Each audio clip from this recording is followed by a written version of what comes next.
7 বছর পর বাড়ি ফিরছে খান বংশের বড় ছেলে সাজ্জাদুল খান আবির। বাড়ি ফিরছে বলে ভুল হবে, বিদেশ থেকে দেশে ফিরছে আবির। এই 7 বছরে খান বাড়িতে ঘটে গেছে অনেক ঘটনা, যার সাথে সশরীরে যুক্ত নেই আবির, তবে আত্মিকভাবে প্রতিটা ঘটনায় জড়িয়ে আছে সে। আবিরের বাবা চাচা তিনজন। আবিরের বাবা সবার বড়, নাম আলী আহমদ খান। তানভীরের বাবা মেজো, নাম মোজাম্মেল খান। ছোট চাচুর নাম ইকবাল খান। আবির তার বাবা মায়ের একমাত্র ছেলে। মেজো চাচা মানে মোজাম্মেল খানের এক ছেলে এক মেয়ে। ছেলের নাম তানভীর খান, মেয়ের নাম মাহুদিবা খান। ছোট চাচার এক মেয়ে এক ছেলে, মিম আর আদি। এখনো তারা এলাকায় যৌথ পরিবারগুলোর মধ্যে শ্রেষ্ঠ। বাড়ির সকলের প্রাণ যেন এক সুতোয় বাঁধা। 5 ভাই বোনের মধ্যে আবির সকলের চোখের মণি। আবিরের জন্মের পর তার বাবা মা দ্বিতীয় সন্তান নেওয়ার চিন্তা করেনি। এইচএসসি পর্যন্ত সে বাড়িতে ছিল সবার নয়নের মণি। আবিরের চাঞ্চল্যে মেতে থাকতো খান বাড়ি। আচমকা যেন পরিবেশটা পাল্টে গিয়েছিল। 18 বছর বয়সে আবিরের হঠাৎ করে স্কলারশিপে বিদেশে পড়তে যাওয়া। বাড়ির সকলের সাথে শারীরিকভাবে যেমন দূরত্ব বেড়েছিল, তেমনি দূরত্ব বেড়েছে মানসিকতার। 7 বছর পূর্বে আবিরের সাথে বর্তমান আবিরের আকাশ পাতাল পার্থক্য।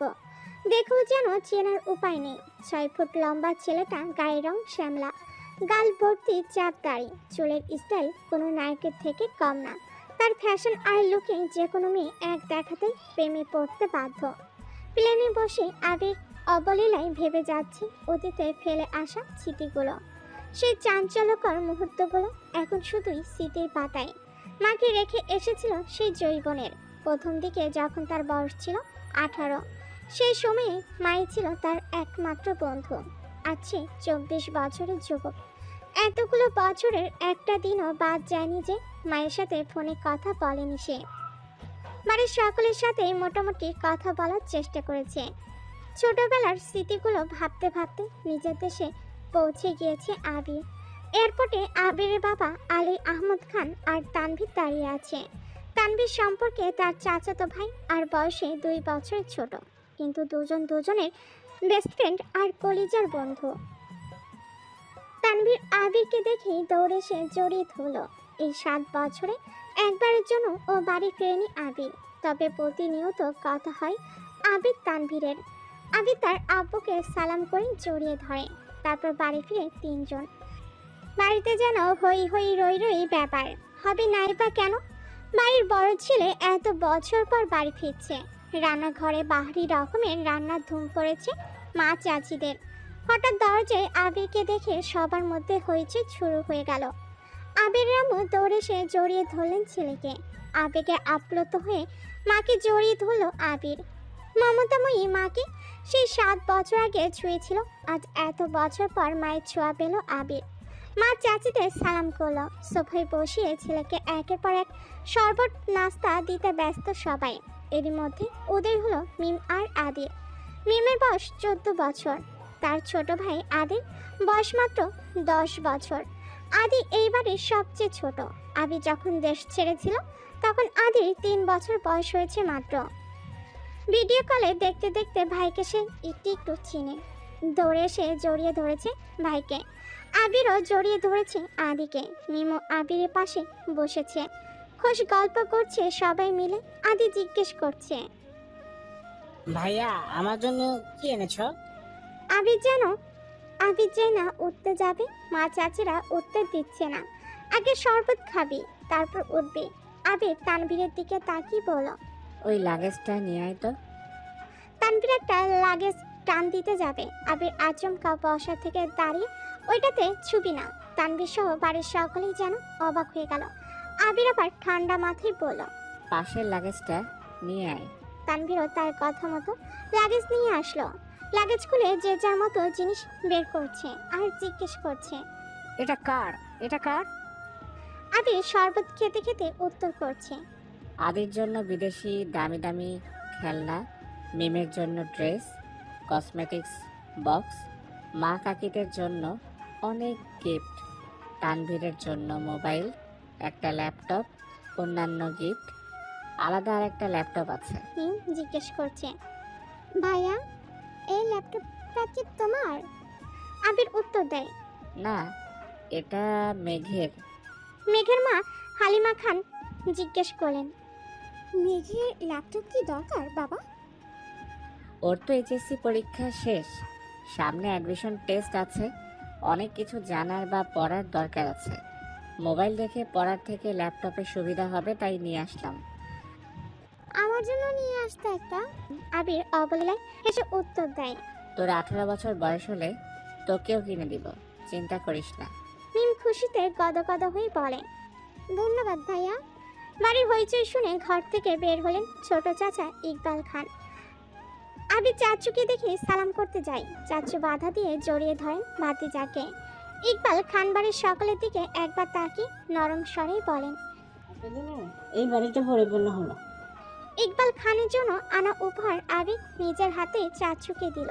বাকিদের জিনিসগুলো একটা একটা করে দিল আবির। মেজর চাচু মানে মোজাম্মেল খান বাসায় নেই, তাই ওনার জন্য আনা গিফট যত্ন করে রেখে দিল আবির। লাগেজ পড়ে আছে একটা বক্স, যেটা র্যাপিং পেপারে মোড়ানো, আর একটা র্যাপিং ব্যাগ, আর একটা শপিং ব্যাগ। আদি জিজ্ঞেস করছে, ভাইয়া এটা কার? আবির ল্যাপটপের পাশে বক্স আর শপিং ব্যাগটা রেখে উত্তর করলো, এগুলো মেঘকে দিয়ে দিও, আমি রুমে যাচ্ছি। ইকবাল খান এক পলক সবার দিকে তাকিয়ে জিজ্ঞেস করলো, মেঘ কোথায়?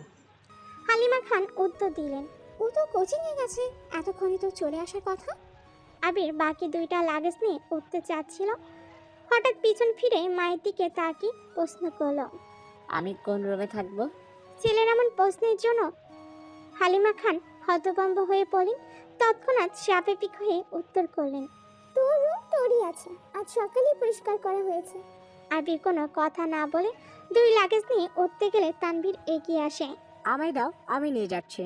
আবির একটা লাগেজ তানভীরের দিকে এগিয়ে দেয়, নিয়ে আরেকটা লাগেজ সযত্নে নিয়ে সিঁড়ি দিয়ে উঠতে থাকে। ততক্ষণে দরজা এসে উপস্থিত হয় এবারে বড় মেয়ে মাহদিবা খান মেঘ। মিম মেঘকে দেখে দৌড়ে এসে বলে, আপু আপু আবির ভাইয়া এসেছে। মেঘ সিঁড়ির দিকে তাকায়, লম্বা স্বাস্থ্যবান সুপুরুষ দেহি একজন হাতে লাগেজ নিয়ে সিঁড়িতে উঠছে, শুধু পিছনটা দেখা যাচ্ছে। মেঘ ভিতরে ঢুকে সবার হাতে গিফট দেখে এদিক সেদিক তাকায়। ততক্ষণে আবির নিজের রুমে চলে গিয়েছে। মেঘের মা হালিমা খান মেয়ের দিকে এগিয়ে এসে, তোর জন্য গিফট এনেছে। মেঘ তাকিয়ে বলে, কি গিফট? সোফায় রাখা ল্যাপটপের দিকে চোখ পড়ে মেঘের, ছুটে যায় ল্যাপটপের কাছে। এটা কি আমার? হ্যাঁ আপু, এটা তোমার। বক্সটা আর শপিং ব্যাগটাও তোমার। ল্যাপটপটা ঘুরিয়ে ফিরে দেখছে মেঘ, যেন আকাশ কুসুম কিছু পেয়ে গেছে। তারপর শপিং ব্যাগটা একটু খুলে দেখলো, দুইটা ড্রেস। মনে হচ্ছে সে ল্যাপটপ আর বক্সগুলো নিয়ে রুমের দিকে চলে যায়। এত বছর পর নিজের রুমটা আশ্চর্যজনিত নয়নে দেখছে আবির। যেই পরিচিত ঘ্রাণ, সেই পরিচিত ঘ্রাণ যেখানে সে নিজের জীবনের 12টা বছর কাটিয়েছিল, যে রুমটা ছিল তার একান্ত ব্যক্তিগত, আজও তাই আছে। একটা জিনিসও এদিক সেদিক হতে দেয়নি আবিরের মা মালিহা খান। এমনকি রুমে বছরের পর বছর তালা দিয়ে রেখেছেন তিনি।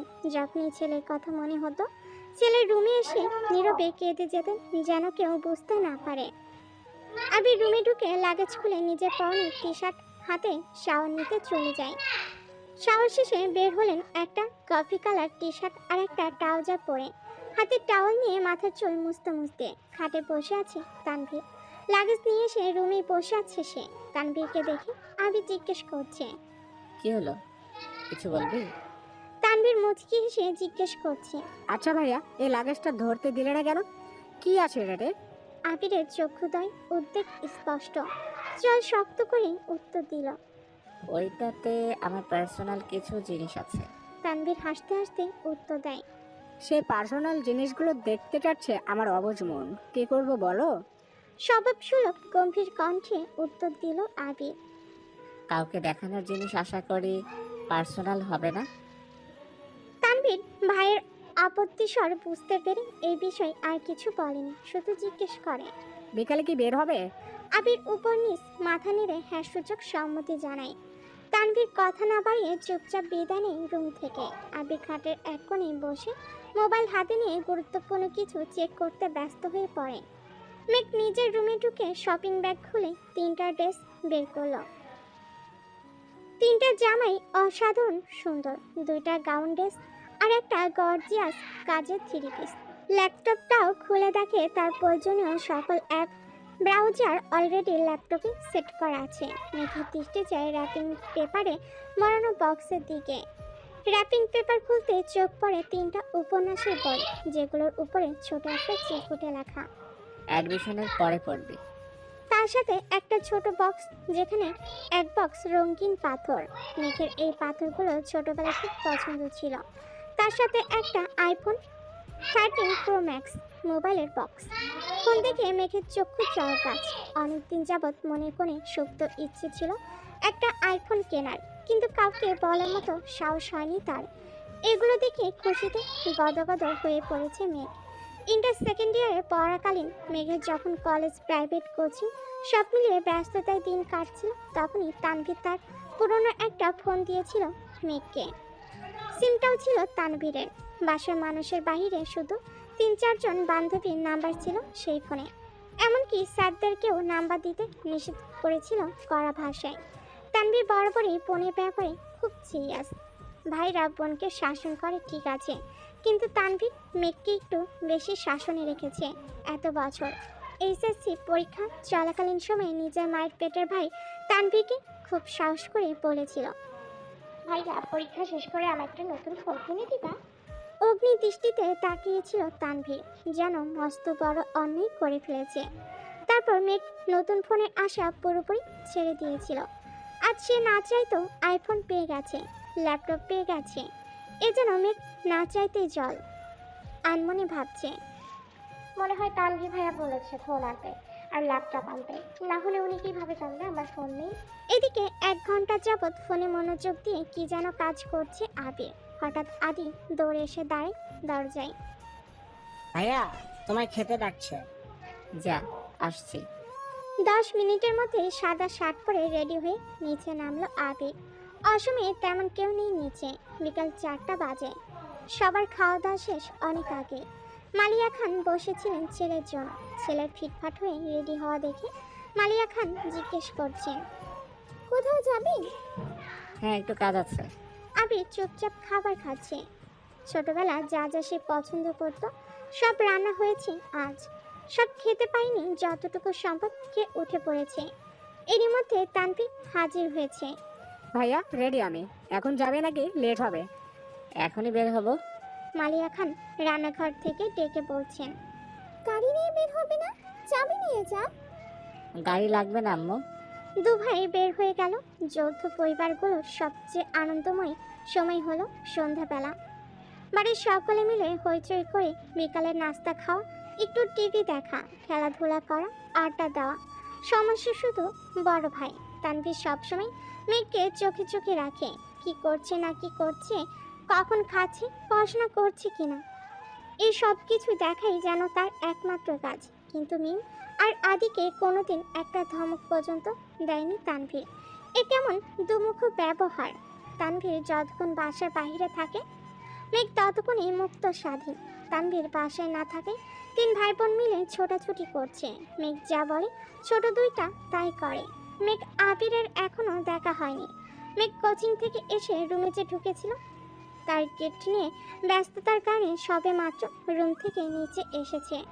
অন্যদিকে আবির বাসা থেকে চলে গেছে আরও 2 ঘন্টা আগে। মেঘ, মিম আর আদির ছোটাছুটি শেষ হয় বড় আব্বু জনাব আলী আহমদ খানের বাসে প্রবেশ দেখে।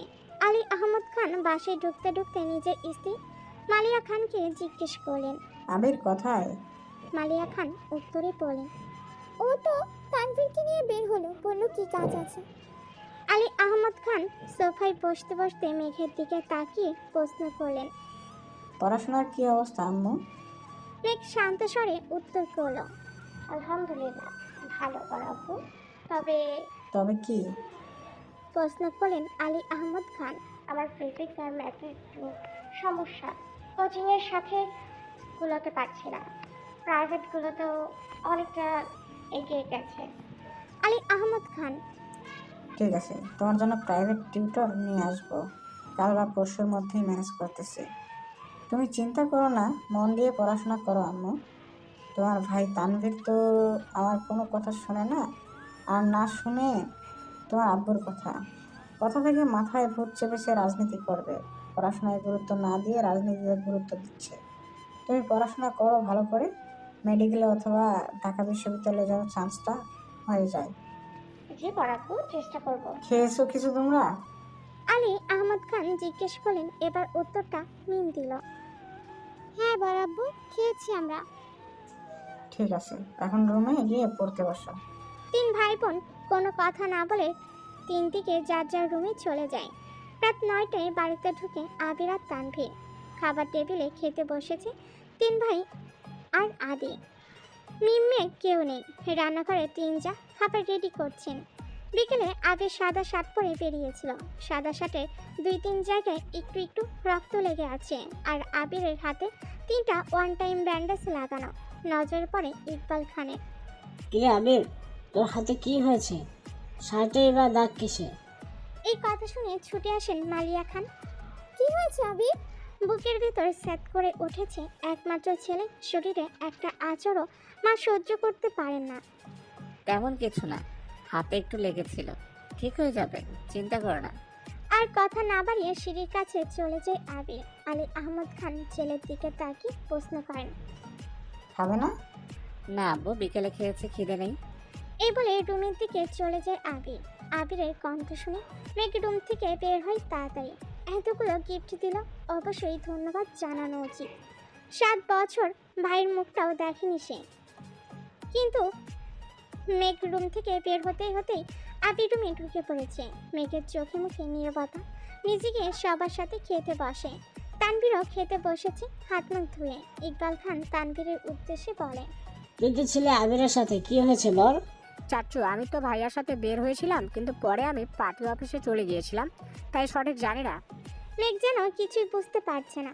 বাড়িতে এসেছে 7-8 ঘন্টা হয়ে গেছে মানুষটা, অথচ সে এখনো দেখেনি তাকে। তার মধ্যে আবার কি অঘটন ঘটেও ফেলেছে। সে শুধু চাচু আর ভাইয়ের মুখের দিকে তাকাচ্ছে বারবার। আলী আহমদ খান গম্ভীর স্বরে তানভীরকে বলেন। সে তো তোমার ভাই কম, বন্ধু বেশি। তাকে বলে দিও কোনো প্রকার মারপিট আর রাজনীতিতে যেন না জড়ায়। আর এটাও বলে দিও তাকে, তার বয়সটা কিন্তু আমি পার করে এসেছি। তাকে দেশে এনেছি মারপিট করার জন্য না, আমাদের ব্যবসার হাল ধরার জন্য। আসলে বড় আব্বু, সামান্য হাত কেটেছে ভাইয়ার। থাক, আমার কিছু বোঝাতে হবে না। কোনটা মারপিটের কাটা আর কোনটা কেটে যাওয়া আমি তা বুঝি। তুমি তো নিজের রাস্তা বেছেই নিয়েছো, অন্তত তাকে বোঝাও এসবে যেন না জড়ায়। জি বড় আব্বু। মেঘ আচমকা প্রশ্ন করে বসে। কি হয়েছে? তানভীর মেঘের দিকে চোখ রাঙিয়ে তাকিয়ে বলে। তুই চুপচাপ খা। এত বছর বাইরে ছিল ছেলেটা, এখানে ওর কে এমন শত্রু আছে? বাড়ির সবার মধ্যে নীরবতা। কেউ কোনো কথা বলছে না। মেঘ মনে মনে ভাবছে। আবির ভাইয়া মারপিট করেছে, কিন্তু কেন? এত বছর ভাবতাম আমার ভাই পচা রাজনীতি করে, আমায় শাসন করে, কিন্তু আবির ভাই তো দেখা যাচ্ছে পুরাই হিটলার। কোনো এক আশঙ্কায় আবিরের মাথায় চিনচিনি ব্যথা অনুভব হয়। ভীতিতে রুদ্ধ হয় তার শ্বাস। বারান্দায় দাঁড়িয়ে আনমনে কি যেন ভেবে যাচ্ছে আবি। দূরে ওই 4টার দিকে তাকিয়ে আছে। চক্ষু যুগল এক মুহূর্তের জন্য সরছে না, পলকও পড়ছে না একটিবার। তার দুর্বোধ্য দৃষ্টি হঠাৎ কারোর অস্তিত্ব বুঝতে পেরে সাবলীল ভঙ্গিতে নড়েচড়ে দাঁড়ায়, দৃষ্টি সরিয়ে নেয় চাঁদ থেকে। ঘাড় ঘুরিয়ে দেখে নেয় মানুষটাকে। তারপর ধীরে স্থির কণ্ঠে জানতে চাই, কিছু হয়েছে? তানভীর সরল মনে বলে। বড় আব্বু, বুঝতে পেরে গিয়েছি তুমি মারপিট করছো, তাই তোমাকে সাবধান করতে বলেছে যেন মারপিট আর রাজনীতিতে না জড়াও। আর কিছু? অবহেলায় প্রশ্নটা করলো আবির। না তেমন কিছু না, ব্যবসার হাল ধরতে বললো। আচ্ছা ঠিক আছে, আর কিছু বলবি? ভাইয়া মাথা ঠান্ডা করো, তুমি বাদ দাও প্লিজ। আমি তোকে শুধু জানিয়েছিলাম বিষয়টা, তুমি যে এভাবে দেশে চলে আসবে আর এভাবে ঝামেলা হবে এটা আমি ভাবতে পারিনি। বুঝতে পারলে আমি আগের ব্যাপারটা সলভ করে ফেলতাম। তুই আমায় বাদ দিতে বলছিস? বাহ! আমি এভাবে কিছু বলিনি ভাইয়া, যা হওয়ার তো হয়েছে। তুমি যা করেছো এরপর আশা করি আর কিছু হবে না। তাই বলছিলাম এসব চিন্তা বাদ দিয়ে একটু রেস্ট নাও, অনেকটা জার্নি করে এসেছো। আচ্ছা তুই এখন যা, এরপর থেকে আমার ব্যাপারে তোকে যেন কেউ কিছু না বলে, এটা সবাইকে বলে দিস। এত বছর বাইরে ছিলাম, এখন তো আমি বাড়িতে আছি, যার যা কথা সব যেন আমায় বলে সরাসরি। আর আগামীকাল 12টার আগে কেউ যেন ডাকতে না আসে আমায়। আচ্ছা, আসছি আমি। এতক্ষণে মেঘে ঢেকে গেছে চাঁদ। অসীম দূরত্বে তাকে কি যেন ভাবছে ছেলেটা। তারপর রুমে ঢুকে দরজা আটকে ব্যাগ থেকে একটা সিগারেট বের করে বারান্দায় বসে সিগারেট জ্বালিয়ে ঠোঁটে ধুয়ে দৃষ্টি পড়ে দূরে গাছের পাতার ফাঁকে। ল্যাম্পপোস্টের ক্ষুদ্র আলোর দিকে তার নিচে 2-3টা উপর আপন মনে চিল্লাচিল্লি করছে। সিগারেট খাওয়াটা আবিরের নিত্যদিনের অভ্যাস না। যখন সে খুব রাগান্বিত বা চিন্তিত থাকে বা যখন নিজেকে কন্ট্রোল করার সব শক্তি হারিয়ে ফেলে, তখনই সিগারেটের ধোঁয়ায় মধ্যে নিজের কষ্ট, রাগ, চিন্তা আর অভিমানগুলোকে উড়িয়ে দেয়। সিগারেটের কয়েকটা টান দিয়ে সিগারেটটা ফেলে দেয়। তারপর টান টান হয়ে শুয়ে পড়ল নিজের বিছানায়। মাথার নিচে 2 হাত রেখে চোখ খুঁজল। মেঘ খাবার খেয়ে রুমে এসে 2-3 ঘন্টা টানা পড়াশোনা করলো। এসএসসি পরীক্ষা শেষ হলো 1 মাসে হয়নি, কিন্তু পড়াশোনা যেন 3 গুণ বেড়ে গেছে। অ্যাডমিশন একটা মস্ত বড় যুদ্ধ, যার একমাত্র অস্ত্র হলো পড়াশোনা। তার সাথে অঙ্গাঙ্গিভাবে জড়িয়ে আছে ভাগ্য।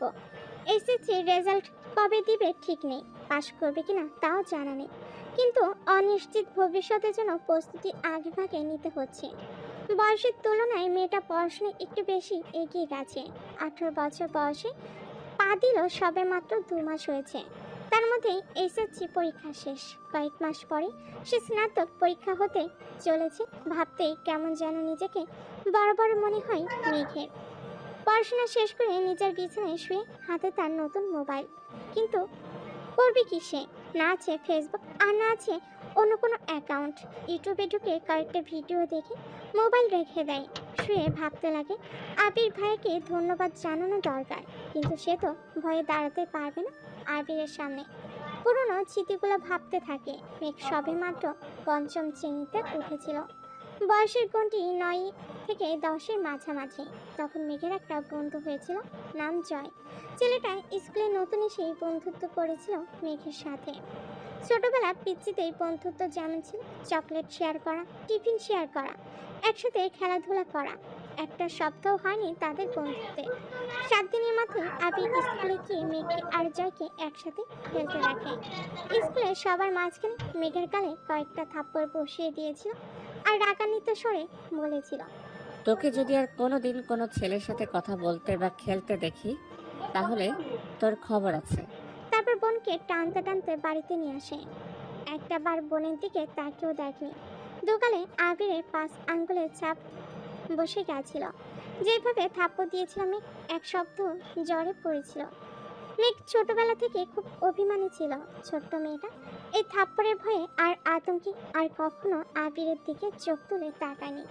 কথা তো বলা দূরের বিষয়, আবির পাশে থাকাকালীন রুম থেকে বেরিয়ে হয়নি মেঘ বালিকা। আবিরও কখনো খোঁজ নেয়নি মেয়েটার। ছোট্ট মেঘের মনে তখনই জন্ম নেয় আবির ভাইয়ের প্রতি অভিমান, সীমাহীন অভিযোগ, কষ্ট আর বিতৃষ্ণা। 2 বছর পর দেশ ছাড়ে আবির। এই সময়ের মাঝে মেঘ আবিরের সাথে এক টেবিলে খেতেও বসত না। আবিরকে দেখলে যেন ছুটে পালাতো মেঘ। আবির বিদেশে চলে যাওয়ার পর মেঘ আবিরের ভয় থেকে নিজেকে সাবলীল করে আপন মনে রাজত্ব করতে থাকে খান বাড়িতে। আবিরের পাশের রুমটাই তার দখলে চলে আসে।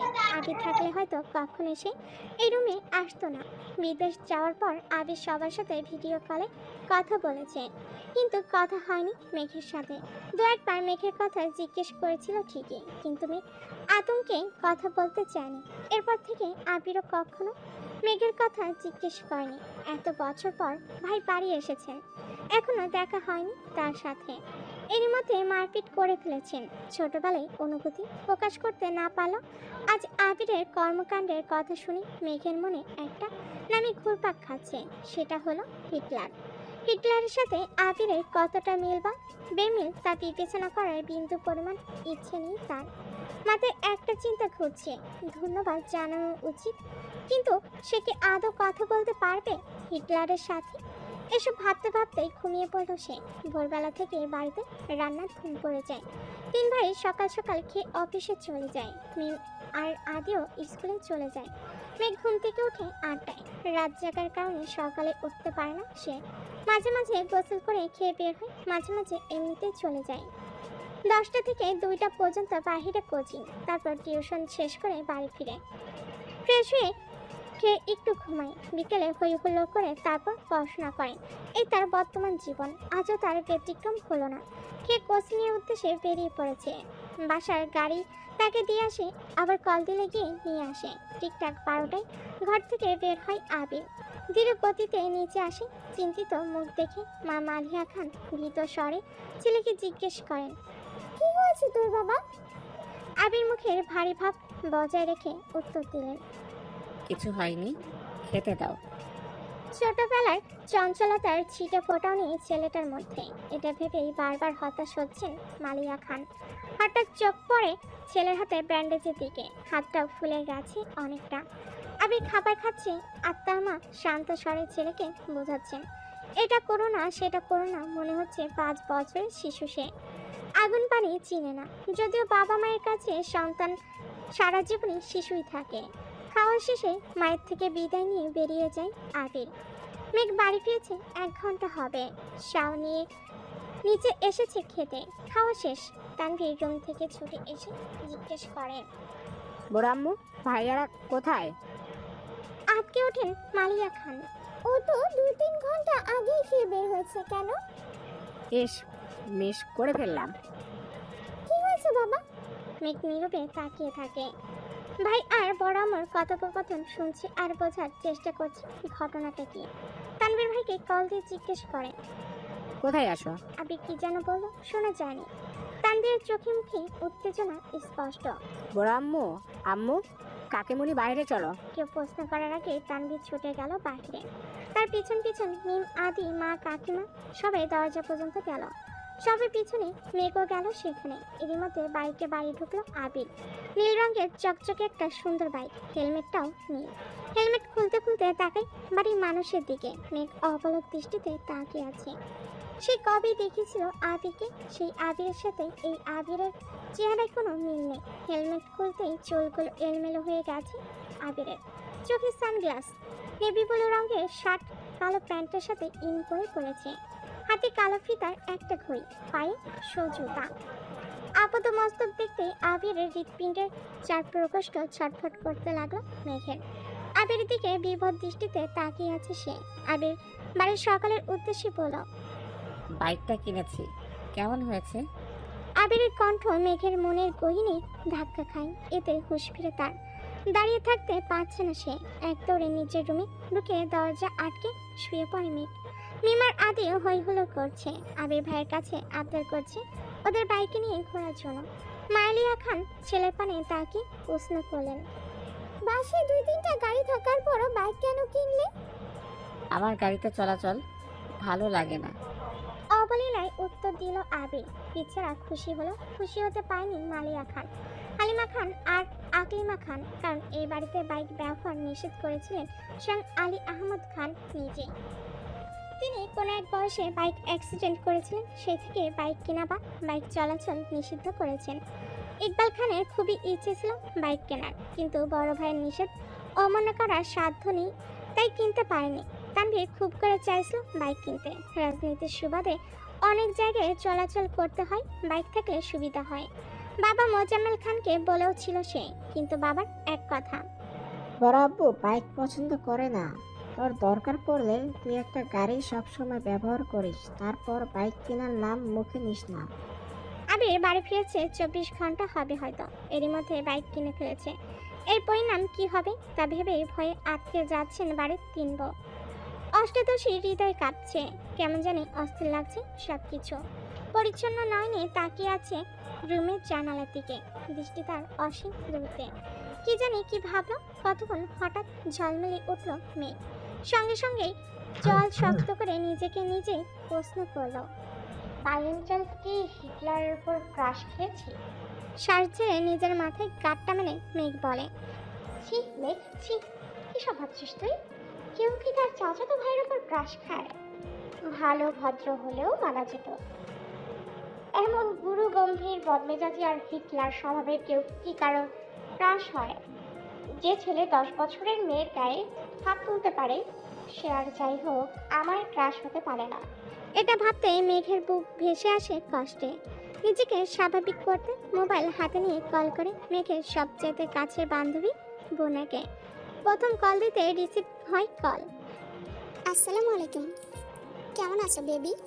ওয়ালাইকুম আসসালাম, আলহামদুলিল্লাহ ভালো আছি। তুই কেমন আছিস?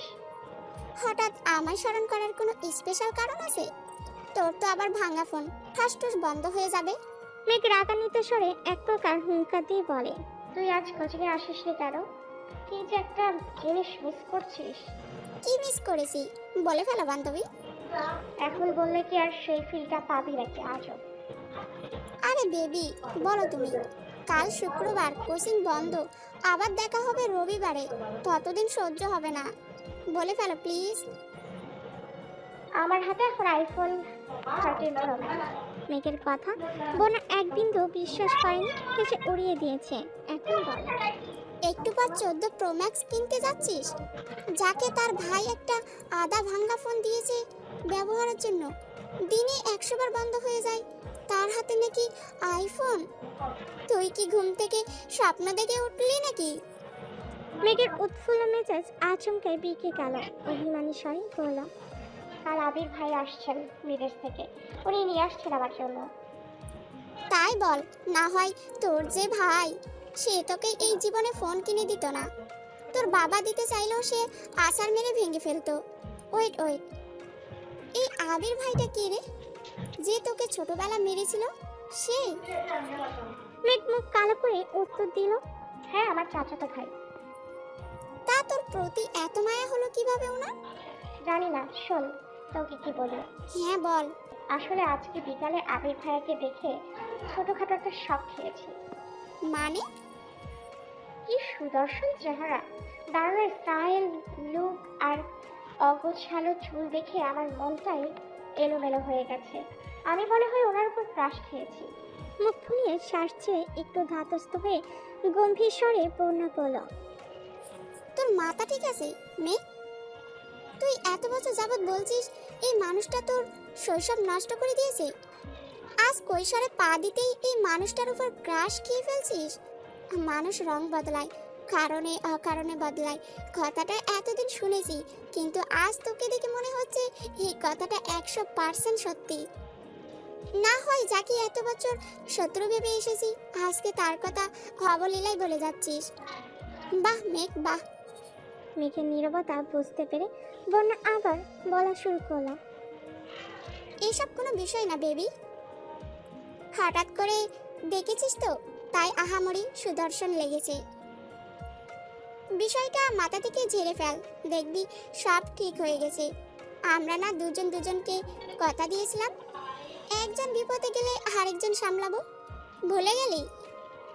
স্পষ্ট বোঝা গেল মেঘের বদলে যা অভিব্যক্তি।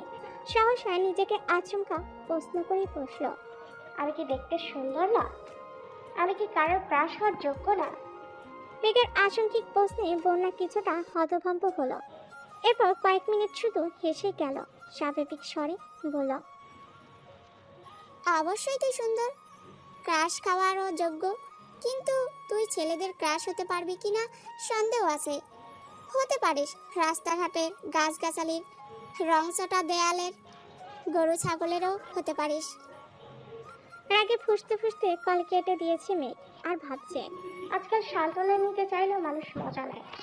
যদিও বন্যার হাসির কারণটা খুবই স্বাভাবিক। মেঘকে বরাবরই চোখে চোখে রেখেছে তানভীর সহ বাড়ির সকলে। 6 থেকে 10 পর্যন্ত পড়েছে গার্লস স্কুলে, তারপর গার্লস কলেজ। আরে জীবন ধুধু মরুভূমির মতো কোথাও কেউ নেই। স্কুল কলেজের সামনে বাসার গাড়ি থাকতো, বাসা টু স্কুল, স্কুল টু বাসা। কোনো ছেলে না দেখলে ক্যাশ কিভাবে খাবে? বোধশক্তি হওয়ার পর মেঘ মনে হয় 2-3টা বিয়ে খেয়েছি কাজিনদের, যাকে বলে নামের বিয়ে খাওয়া। তানভীরের ভয়ে বিয়ে বাড়ির এক কোণে বসে থাকতো মেঘ। ভাইয়ের কড়া শাসন ছিল, ঘর থেকে বের হতে পারবি না, বরযাত্রী আসলে তো আরও না।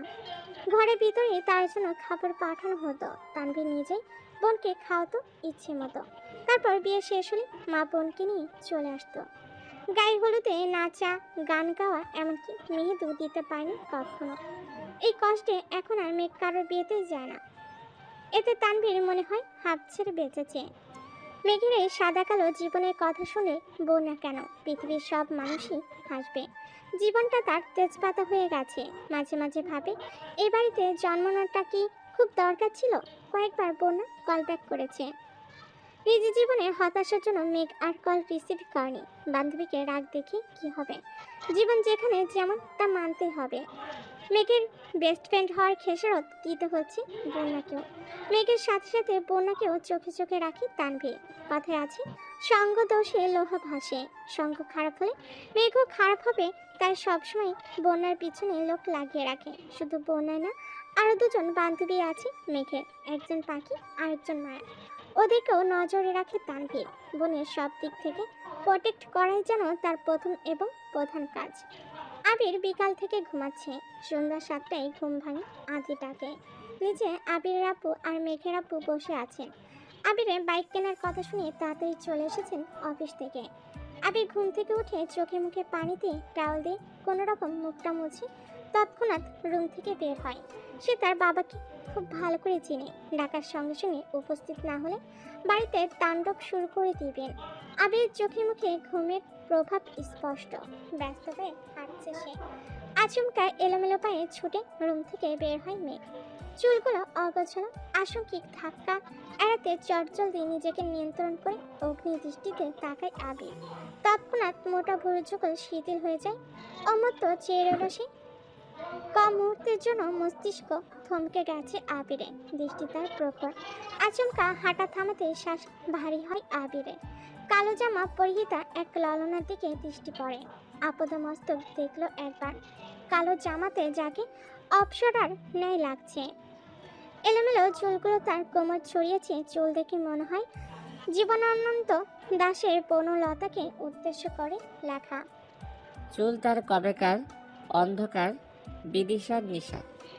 দ্রুতগতি থামাতে কি মেঘের ছোট দেহ কম্পিত হয়। দৃষ্টি পড়ে 6 ফুট লম্বা মানুষটার বুকে।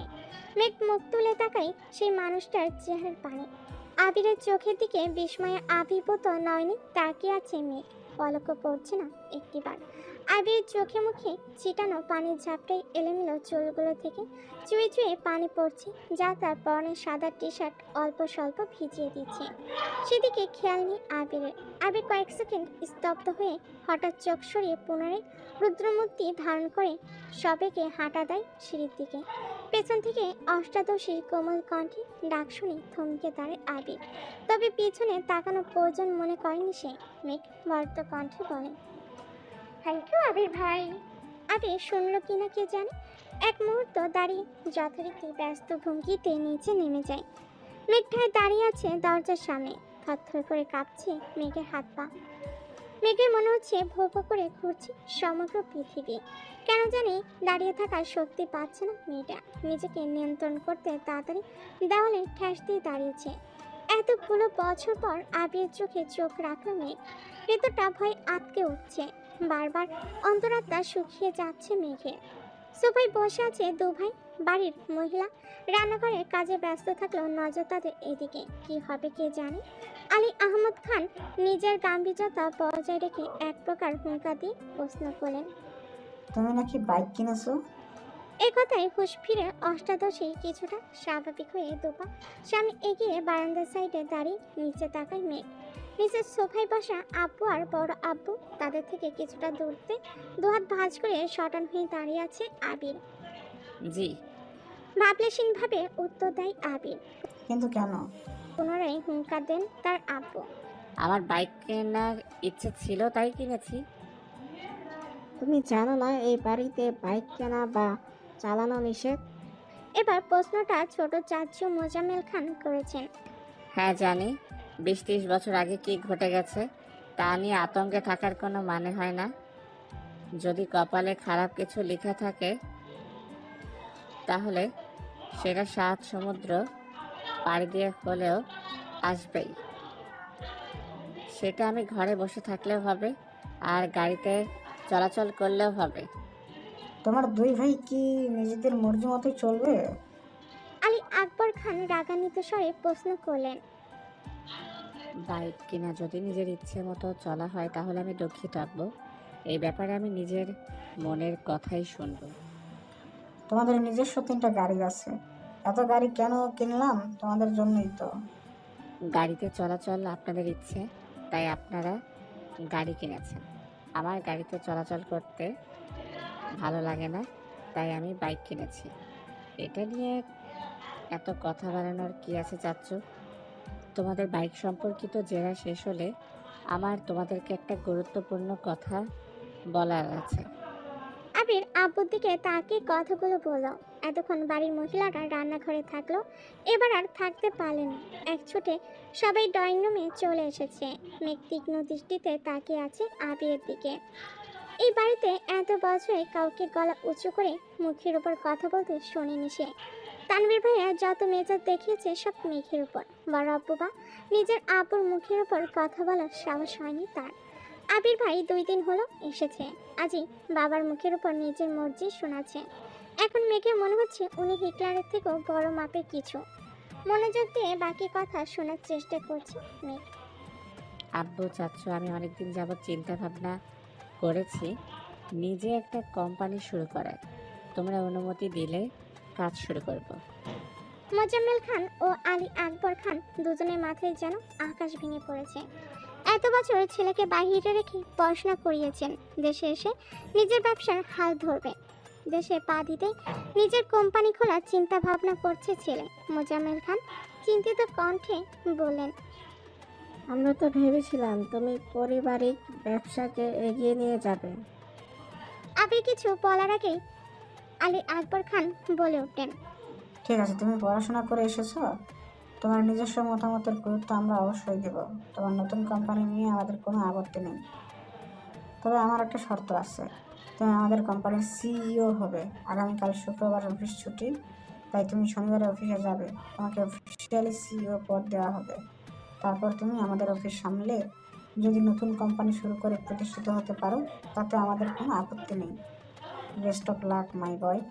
আবির যেন আগে থেকে জানতো এরকম কিছু হবে, তাই তার মধ্যে কোনো পরিবর্তন দেখা গেল না। এটুকু বলে সোফা থেকে উঠে রুমের দিকে হাঁটা শুরু করলেন আবিরের আব্বু। কয়েক কদম এগিয়ে এসে আবার দাঁড়িয়ে আবিরের দিকে তাকিয়ে রুদ্ধ কণ্ঠে বলেন, আমরা কোম্পানি সামলানোর জন্য সারা জীবন থাকবো না, তোমাদেরকে এই দায়িত্ব নিতে হবে।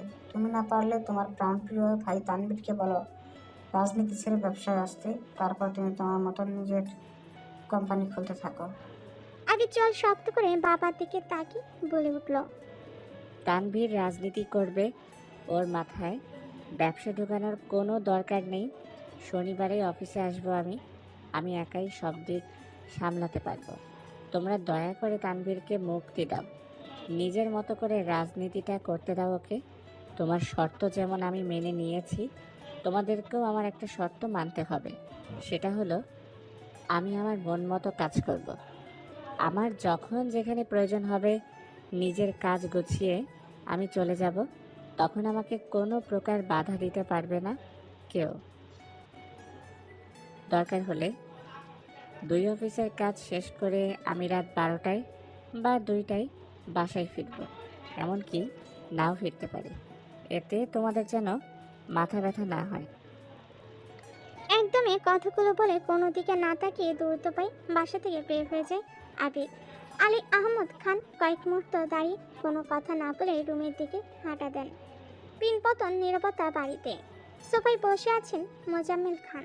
কাছে 3 যা একজন আরেকজনের দিকেছে বারবার।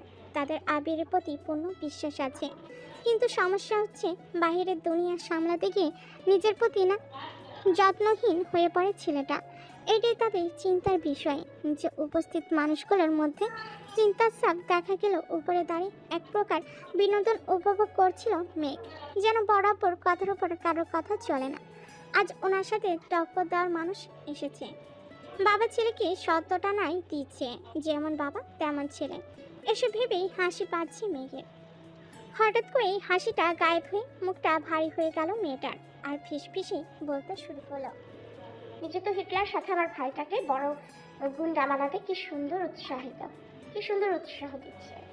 এত বছর ভাইয়ের জ্বালায় জীবন তেজপাতা, এখন আবার আরেকজনের আবির্ভাব হলো। কপালটাই খারাপ আমার।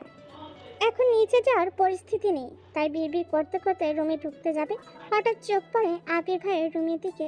একরাশ হতাশা নিয়ে রুমে ঢুকে যায় মেঘ। বাবা মাকে ছেড়ে আলাদা রুমে থাকতে খুব স্বাধীনতা পাবে ভেবে নিস্তরা থেকে উপরতলায় চলে এসেছিল মেঘ।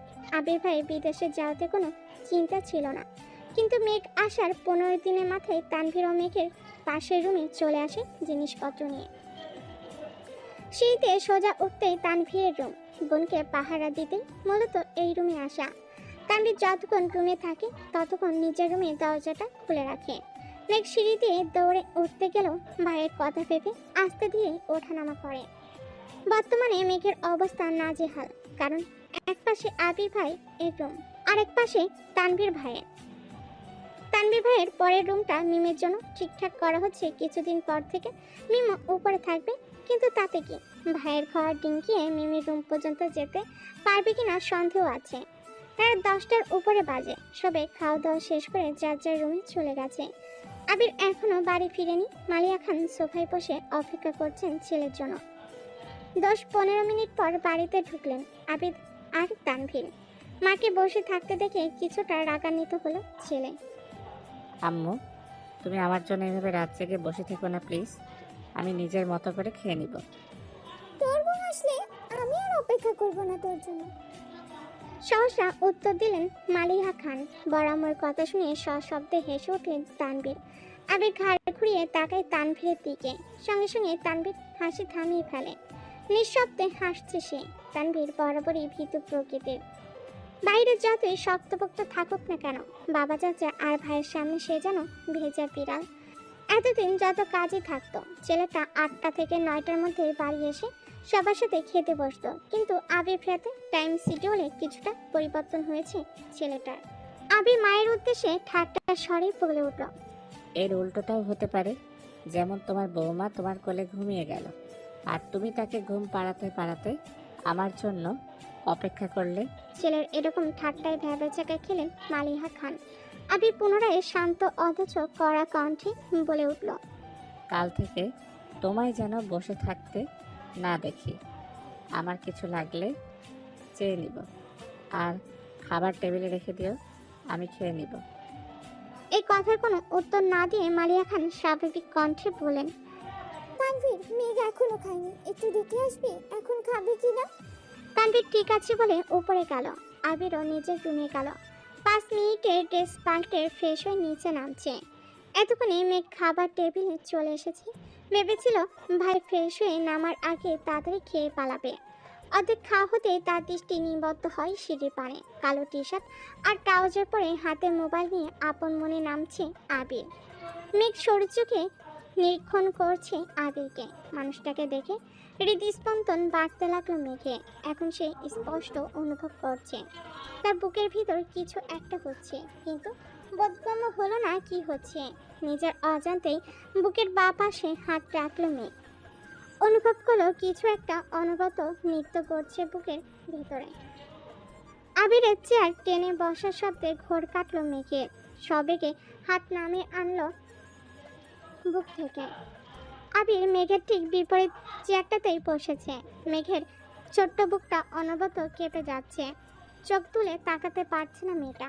শরীর কাঁপাকাঁপি আর হৃৎপিণ্ডে লাফালাফিতে এসে বিদিষ্ট। দিশারা অবস্থা অষ্টাদশী।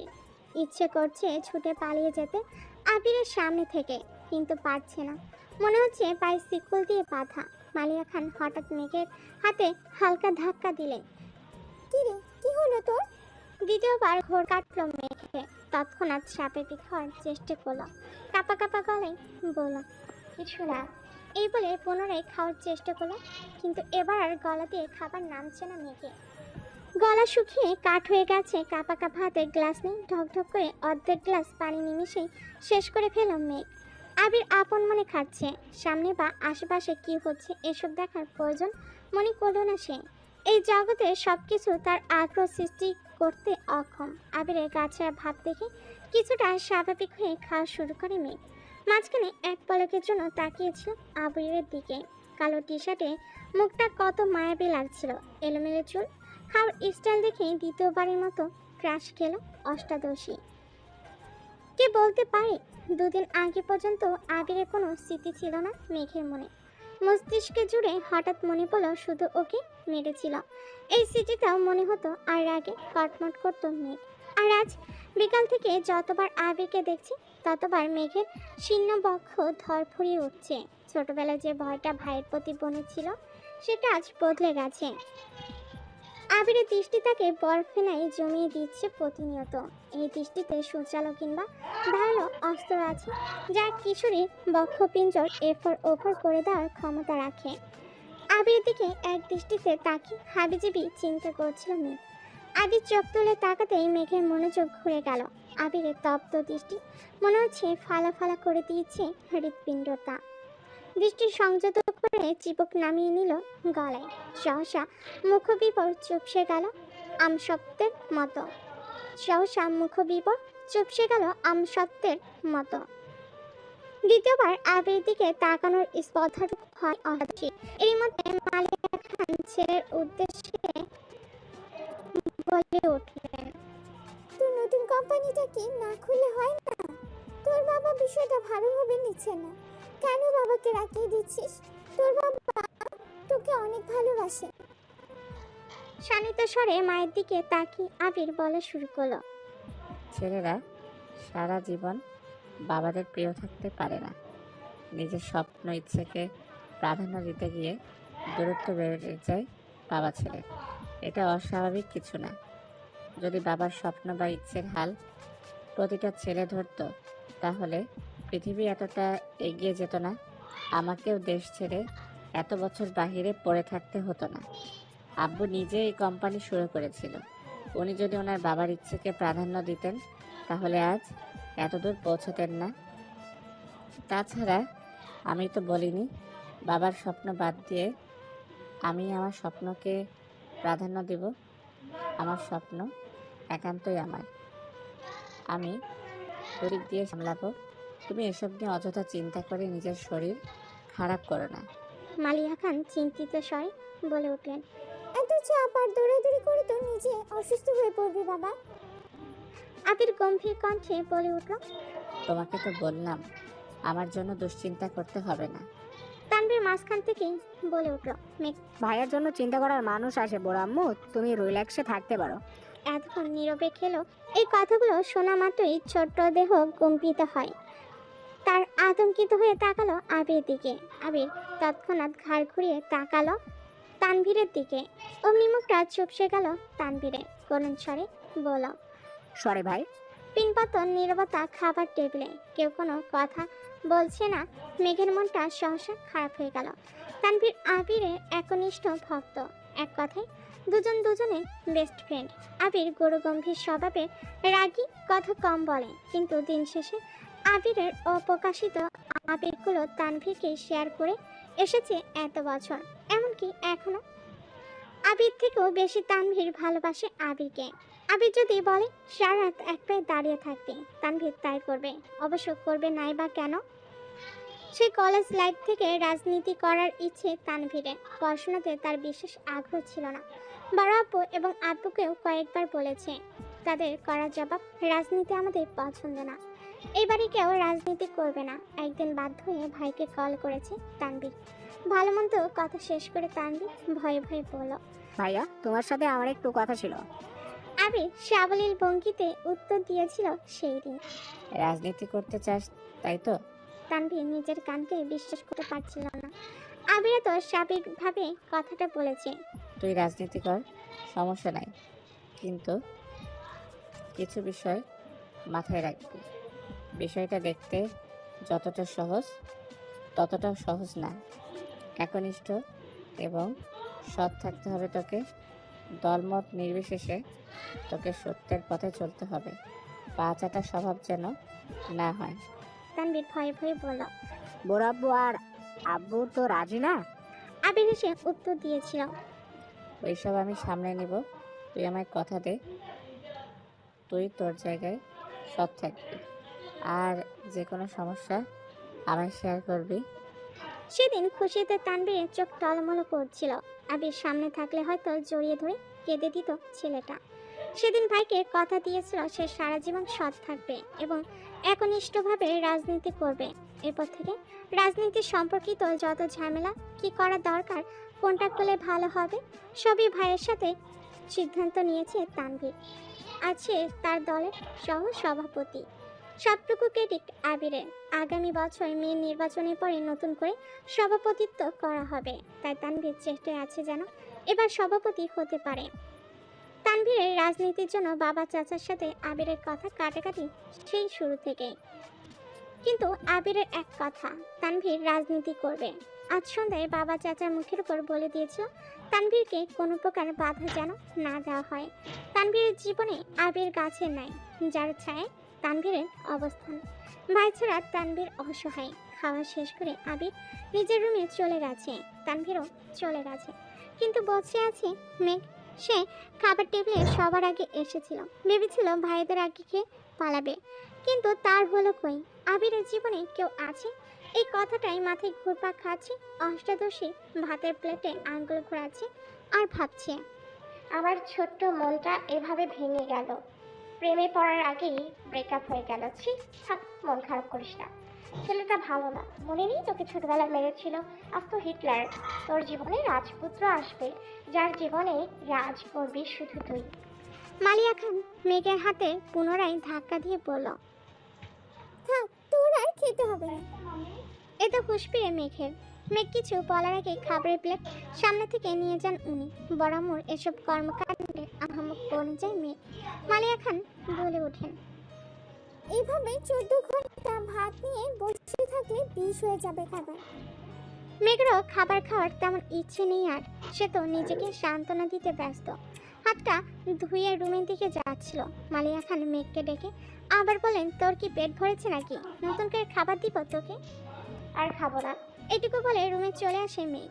পড়তেও ইচ্ছে করছে না মেয়েটার। চুপচাপ শুয়ে আছে। চোখ বন্ধ করতে ভেসে ওঠে আবিরের হাসি।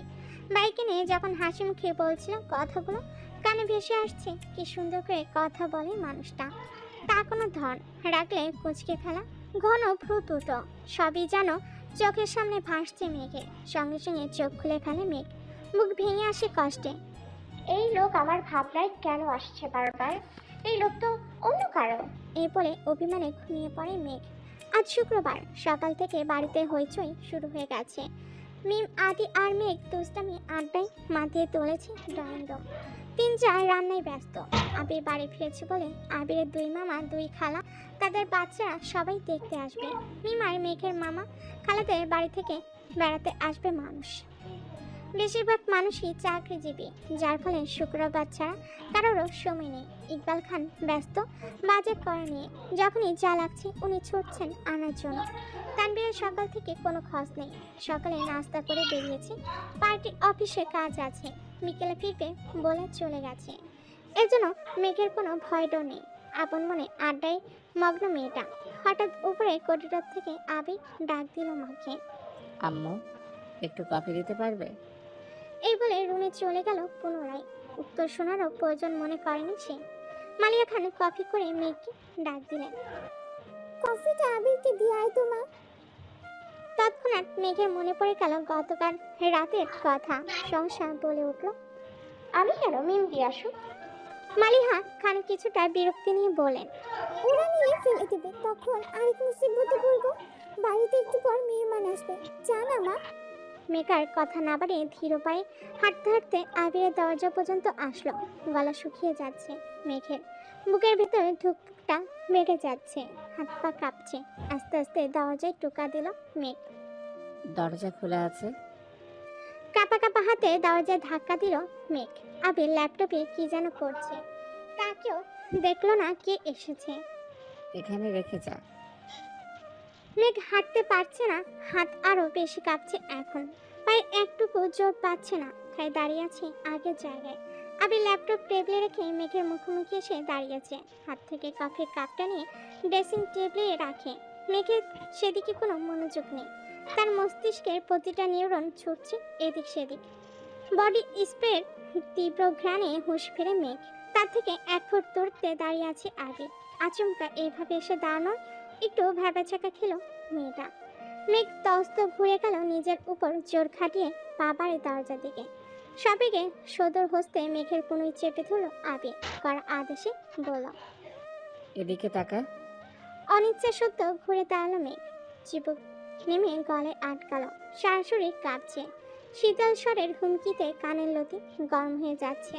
সাথে আবিরের শরীরের আর বডি স্প্রে তীব্র গন্ধ নাকে লাগছে মেঘে। আবির পুরো কণ্ঠে বলল, কফিটা টেবিলে দিয়ে।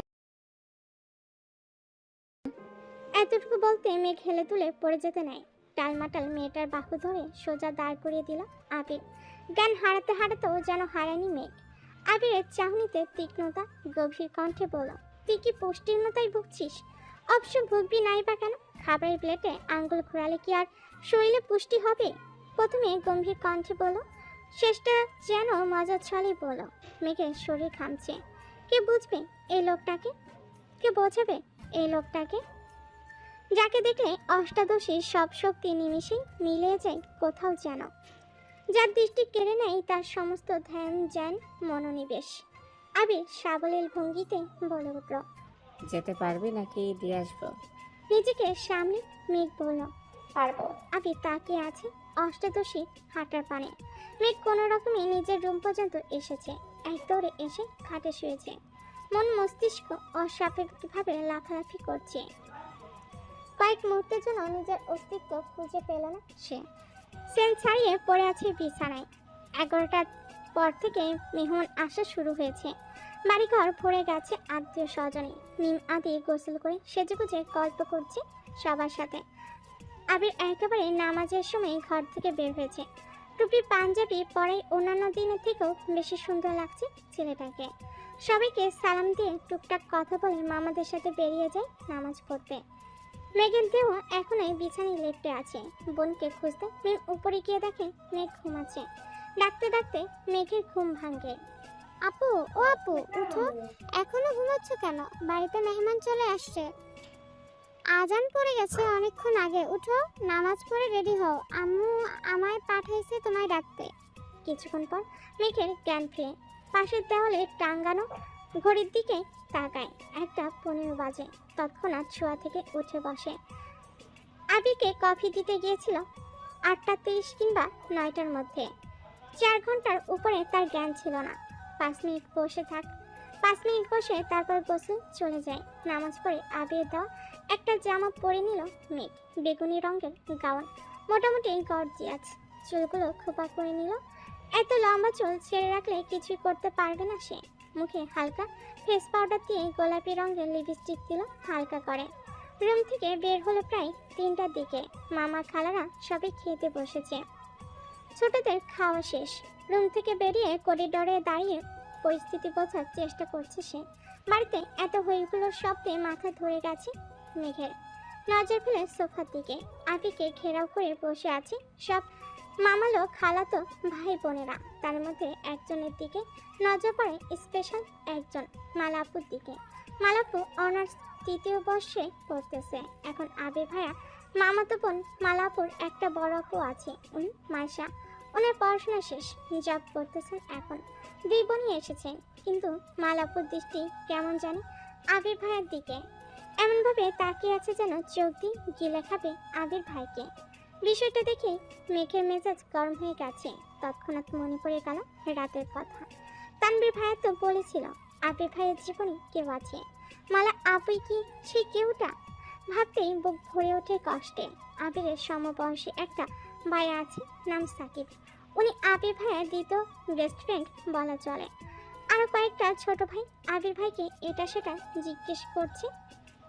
কেমন বিদেশে কেমন লাগে, পড়াশোনা কেমন, কিভাবে থাকতে হয়, এইসব। মেঘ ধীরে স্থির পায়ে সিঁড়ি দিয়ে নামছে। আবির এক পলক তাকায় সেই দিকে, পুনরায় ভাইদের কথায় মনোযোগ দেয়। মেঘকে দেখে 2-4 জন ডাক শুরু করে। এই মেঘ, কেমন আছিস? এদিকে আয়। মিম ছুটে আসে মেঘের দিকে। আপু, তোমাকে অনেক সুন্দর লাগছে, মাশাআল্লাহ। নজর না লাগে কারো। মেঘ মুচকি হাসলো। মিম মেঘকে টেনে নিয়ে সোফায় বসলো। সবার সাথে কথা বলতে বলতে হঠাৎ দৃষ্টি পড়ে আবির ভাইয়ের দিকে। উপর থেকে সে শুধু মালাপুর নজরটাই দেখেছে, এখন সে আবিরকে দেখছে। নীল পাঞ্জাবি, সাদা প্যান্ট, মাথায় টুপি। আহা, কত মায়াবী লাগছে। আবিরের হাস্যোজ্জ্বল মুখটা দেখে প্রেমে পড়ে গেছে মেঘ। যত্রতত্র দৃষ্টি সরিয়ে বাকিদের সাথে কথা বলে ব্যস্ত হলো। বরদের খাওয়া শেষে মেঘ উঠে সবাইকে সালাম দিয়ে খুশ গল্প করতে লাগে। খালামণিদের অনেকদিন পর দেখেছে। আগে বিয়েতে গেলে টুকটাক দেখা হতো, কিন্তু তানভীরের অত্যাচারে মেয়েটা বিয়ে বাড়িতে যাও ছেড়ে দিয়েছে। তাই মামি আর খালাদের সাথে দেখা হয় না। মামা অবশ্য মাঝে মাঝে দেখতে আসে, এটা সেটা নিয়ে আসে। সারাদিনে ঘোরাঘুরি শেষে সবাই নিজেদের বাড়ির উদ্দেশ্যে রওনা দেয়। থাকার জন্য বলেছে সবাই, কিন্তু চাকরিজীবীদের কাছে বেড়ানো মানেই কয়েক ঘন্টা। বিদায় বেলায় মালা আপুর আঁচলে মাথায় রক্ত উঠে যায় মেঘের। ভালো করে বললেই হয় বেড়াতে যাবেন, গায়ে ঢলে পড়ার কি আছে আশ্চর্য। মালার এরকম আচরণে আবির ভাই তৎক্ষণাৎ সরে না গেলে তো উপরে পড়ে যেত এই মেয়ে। রাগে ফুসতে ফুসতে মেয়ে নিজের রুমে চলে যায়। মেহমানদের বিদায় নিয়ে আবিরও বাইক নিয়ে বেরিয়ে পড়ে কোথাও যেন। মাঝখানে তানভীর একবার এসেছিল, সবার সাথে দেখা করে আবার বেরিয়ে গেছে। পার্টি অফিসে কি নিয়ে ঝামেলা চলছে, তাই বাসায় সময় হয়নি তার। মেঘ বরাবরই খুব অভিমানী, অল্পতে রান্না করে দেয়। রাত 10টা বেজে গেছে, এখনো মুখ খুলে রুমে বসে আছে মেয়েটা। সারাদিন খাওয়া দাওয়া নেই। তড়িঘড়ি করে তানভীর বাড়িতে ঢুকে এসে মাকে জিজ্ঞেস করে। মেঘ খেয়েছে? হালিমা খান সহসা উত্তর দিলেন, সন্ধ্যার পর থেকে এত ডাকছি, দরজাই তো খুলছে না।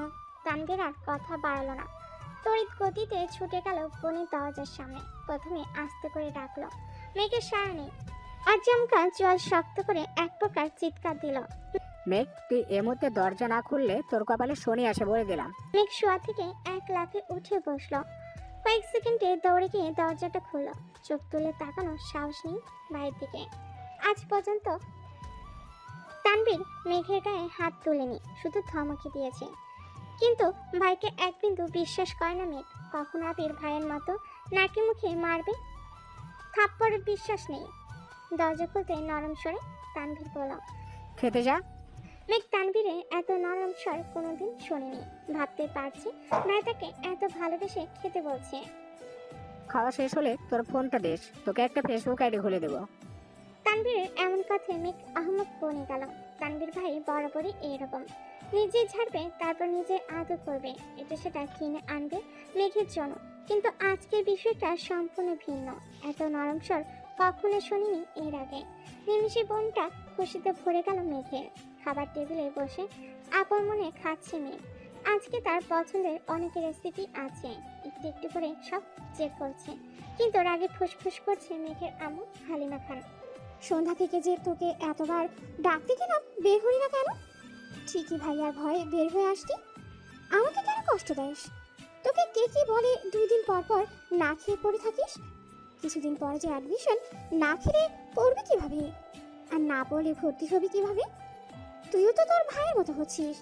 সে সারাদিন ভণ্ডের মতো টই টই করে ঘুরে, আর তুইও এখন তার ভাব নিচ্ছিস। খেয়ে না খেয়ে রুমে পড়ে থাকিস। আর শোন মেয়ে, মানুষের এত রাগ জেদ ভালো না। তোর এই রাগ জেদ সামলানোর জন্য আমরা সারা জীবন তো পাশে থাকবো না। এতটুকু বলতে চোখ পড়ে ড্রয়িং রুমে দাঁড়ানো আবিরের দিকে। আবিরের চাহনিতে পরিষ্কার রুষ্টতা, শ্যামবনের মুখমণ্ডল কালো দেখাচ্ছে। পড়া কণ্ঠে মামুনির দিকে তাকিয়ে প্রশ্ন করল। কি হয়েছে? কৌশলী কণ্ঠে আটকে ওঠে মেঘ। হালিমা খান গলা নামিয়ে উত্তর দিল, খায় না ঠিক মতো, পড়াশোনা করে না, কি করবে ওকে নিয়ে? আবির পূর্বের অভিব্যক্তি বজায় রেখে উত্তর দিল, ওকে কিছু বলো না। কাল থেকে মেঘ টাইম টু টাইম খাবে, একটু এদিক সেদিক হলে সেটা আমি দেখবো। আবিরের কথায় খুশি হয়ে গেল হালিমা খান। কিন্তু মেঘ খুশি হবে নাকি ভয় পাবে তা বুঝে উঠতে পারল না। এত বছর অভিমান করে মাঝে মাঝে না খেয়ে থাকলে তানভীর এসে ধমকি বা বুঝিয়ে খাওয়াতো। এখন সেই দায়িত্ব নিতে যাচ্ছে আরও একজন। দুজন মিলে মেঘকে শাসন করবে ভাবতেই মেঘের বুক কেঁপে উঠল। আবার মনের মধ্যে অন্যরকম প্রশান্ত কাজ করে মেঘে। আবির ভাইয়ের মূল্যবান সময়ের মধ্যে 5 মিনিট সময় যে মেঘকে নিয়ে ভাববে, এতে খুশি খুশি লাগছে মেঘে। তৎক্ষণাৎ মনে হয়ে গেল তানভীর ভাই বলেছে ফেসবুক আইডি খুলে দিবে। তাড়াতাড়ি খেয়ে রুমের দিকে ছুটল মেঘ। রুম থেকে ফোনে ছুটে গেল তানভীর ভাইয়ের রুমের দিকে। তানভীর ভাইয়া রুমে নেই। কিছুক্ষণ অপেক্ষা করলো কিন্তু কোথাও নেই। মোবাইল নিয়ে নিজের রুমে ঢুকতে যাবে, হঠাৎ শুনতে পেল তানভীরের একটি কণ্ঠ। কিন্তু কোথায় আছে বাধ্য হয়ে মেঘ জোরে ডাক দিল, ভাইয়া। তানভীর পাশের রুম থেকে উত্তর দিল, আবির ভাইয়ার রুমে আমি আয়। আবির ভাই নামটা শুনে মেঘের বুকটা হুকু করে ওঠে চিন্তায়। নিজেকে নিজেই সাহস দেওয়ার চেষ্টা করলো। তারপর গুটি সুটি পায়ে হেঁটে দরজায় দাঁড়ালো। ভিতর আয়। মোবাইলটা দিয়ে যাই, তুমি কাজ করো। আরে ভিতর আয়, বস, তুই তোকেও দরকার লাগবে। মেঘ আর কথা না বাড়িয়ে চুপচাপ খাটের কর্নারে বসলো। আবির নেই রুমে, ওয়াশরুমে আছে মনে হয়। তানভীর ফোন নিয়ে কি যেন করছে। তখনই ওয়াশরুম থেকে বের হলো আবির। মেঘের দৃষ্টি পড়ে সেদিকে। একটা ছাই রঙের টি শার্ট আর একটা ব্ল্যাক ট্রাউজার। ভেজা চুলগুলো থেকে টপ টপ করে পানি পড়ছে। শরীরের টি শার্টটা অনেকটাই ভিজে গেছে। মেঘ টেনে হিসে দৃষ্টি নামিয়ে আনলো আর মনে মনে ভাবছে, একদম ওয়াও, ও মাই গড ওয়াও। আবির ভাই খাটের অপর পাশে মোবাইল হাতে নিয়ে বসেছেন। তানভীর ভাইয়া মোবাইলে ফেসবুক অপশনে ক্রিয়েট নিউ অ্যাকাউন্ট খুলতে তানভীর ভাইয়ের ফোনে কল আসে। দাঁড়িয়ে পকেট থেকে ফোন বের করে রিসিভ করে কথা বলা শুরু করে। অমনি মেঘের মোবাইলটা আবির হাতে দিয়ে বলে, ভাইয়া তুমি ওরে অ্যাকাউন্টটা খুলে দাও, আমার গুরুত্বপূর্ণ কল আসছে। এই বলে মোবাইল রেখে রুম থেকে বেরিয়ে চলে গেলেন। মেঘ বসে আছে চুপচাপ, মুখ তুলে তাকাতে সাহস পাচ্ছে না। মুখটা এখনো ধুকপুক করছে। আবির মেঘের মোবাইল নিজের মতো করে ফেসবুক অ্যাকাউন্ট খুলেছে। জন্ম তারিখ, সাল, নাম কিছু জিজ্ঞেস করার প্রয়োজন মনে করছেন না উনি। সব কাজ শেষ করে ফোনটা এগিয়ে দিলেন মেঘের দিকে। তখনই রুমে ঢুকলো তানভীর। সহসা বলে উঠল, শেষ। এই বলে ফোনটা নিজের হাতে নিল। ফেসবুকে ঢুকে তানভীরের আইডিটা খুঁজে রিকোয়েস্ট পাঠালো। আবিরের দিকে তাকিয়ে বলল, ভাইয়া তোকে রিকোয়েস্টে অ্যাকসেপ্ট করো নাকি? আবির গম্ভীর কণ্ঠে বলল। আমায় রিকোয়েস্ট দিতে হবে না। তানভীর কথায় পাত্তা না দিয়ে কয়েক সেকেন্ড পর বলল, ভাইয়া তোমার রিকোয়েস্ট পাঠিয়েছে, অ্যাকসেপ্ট করে নাও, না হলে আমার ছোট্ট বোনটা কষ্ট পাবে।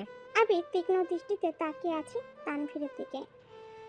মেঘ মনে মনে খুশি হলো ভাইয়ের কথায়। মেঘের তো কখনোই সাহসী হতো না আবির ভাইকে রিকোয়েস্ট দেওয়ার বা অ্যাকসেপ্ট করার কথা বলার।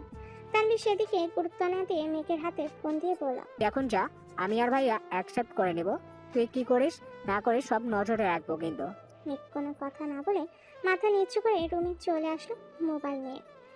মেঘ রুমে এসে বিছানায় শুয়ে ফেসবুকে ঢুকতে নজরে পড়ল সাজ্জাদুল খান আবির, accept your friend request.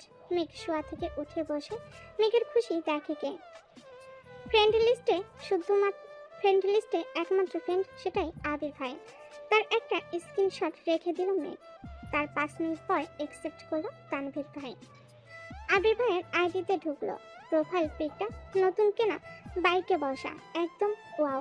Cover photo সবুজ ঘাসের মাঝে বাইকটা রাখা, তার সামনে বাইকে হেলান দিয়ে বসা আবির ভাই। ছবিটাও ও মাই গড ওয়াও। সবগুলো ছবি দেখে দেখে ডাউনলোড করছে মেঘ। যত দেখছে ততই পাগল হয়ে যাচ্ছে মেয়েটা। মনে হয় পাবনা যেতে বেশি দিন লাগবে না। তারপর মোবাইল রেখে ঘুমানোর চেষ্টা করলো। চোখ বন্ধ করতে চোখের সামনে ভেসে আসছে একটা পর একটা স্টাইলিশ ছবি। কখন যেন ঘুমিয়ে পড়েছে মেয়েটা। আজ শনিবার, অফিসে যাওয়ার দিন।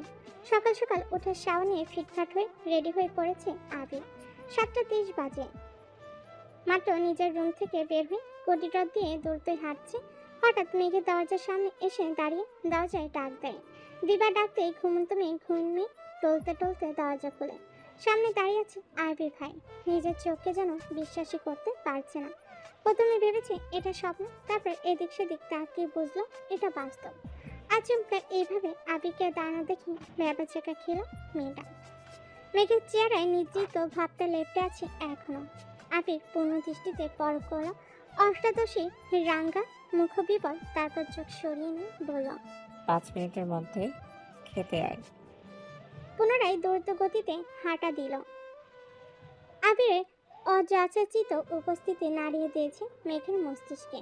হঠাৎ মনে পড়ে গেল 5 মিনিটে নিচে যেতে হবে। তৎক্ষণাৎ ছুটল ওয়াশরুমে। 5 মিনিটের মধ্যে নিচে উপস্থিত হলো মেঘ। এ সময় মেঘকে খাবার টেবিলে দেখে অবাক হলো সকলে। 2 বছর যাবৎ মেয়েটা সকালে খাবারই খায় না। প্রাইভেট থাকলে আগে খায়, না হলে সবাই অফিসে বা স্কুলে চলে গেলে তারপর খেয়ে কলেজে যায়। হালিমা খান ছুটে আসলেন মেয়ের দিকে। আরে বস মা, কি খাবি বল? টেবিলের কাছে আসতে দেখলো একটা চেয়ারই ফাঁকা আছে, সেটা আবার আবির ভাইয়ের বিপরীতে। কিন্তু এখানে বসার বিন্দু পরিমাণ ইচ্ছে নেই তার, কারণ আবিরের আশেপাশে থাকলে মেঘ কেমন একটা ঘুরে থাকে। মন মস্তিষ্ক সব যেন আবিরের নিয়ন্ত্রণে থাকে। কিছু করার নেই, বাধ্য হয়ে বসতে হলো এই চেয়ারে। আবির মাথা নিচু করে মনোযোগ দিয়ে খাচ্ছে। মেঘ তখন ঘুমিয়ে টলতে টলতে আবিরকে দেখছিল রাজপুত্রের মতো, কিন্তু এখন আর সে তাকাতে পারছে না।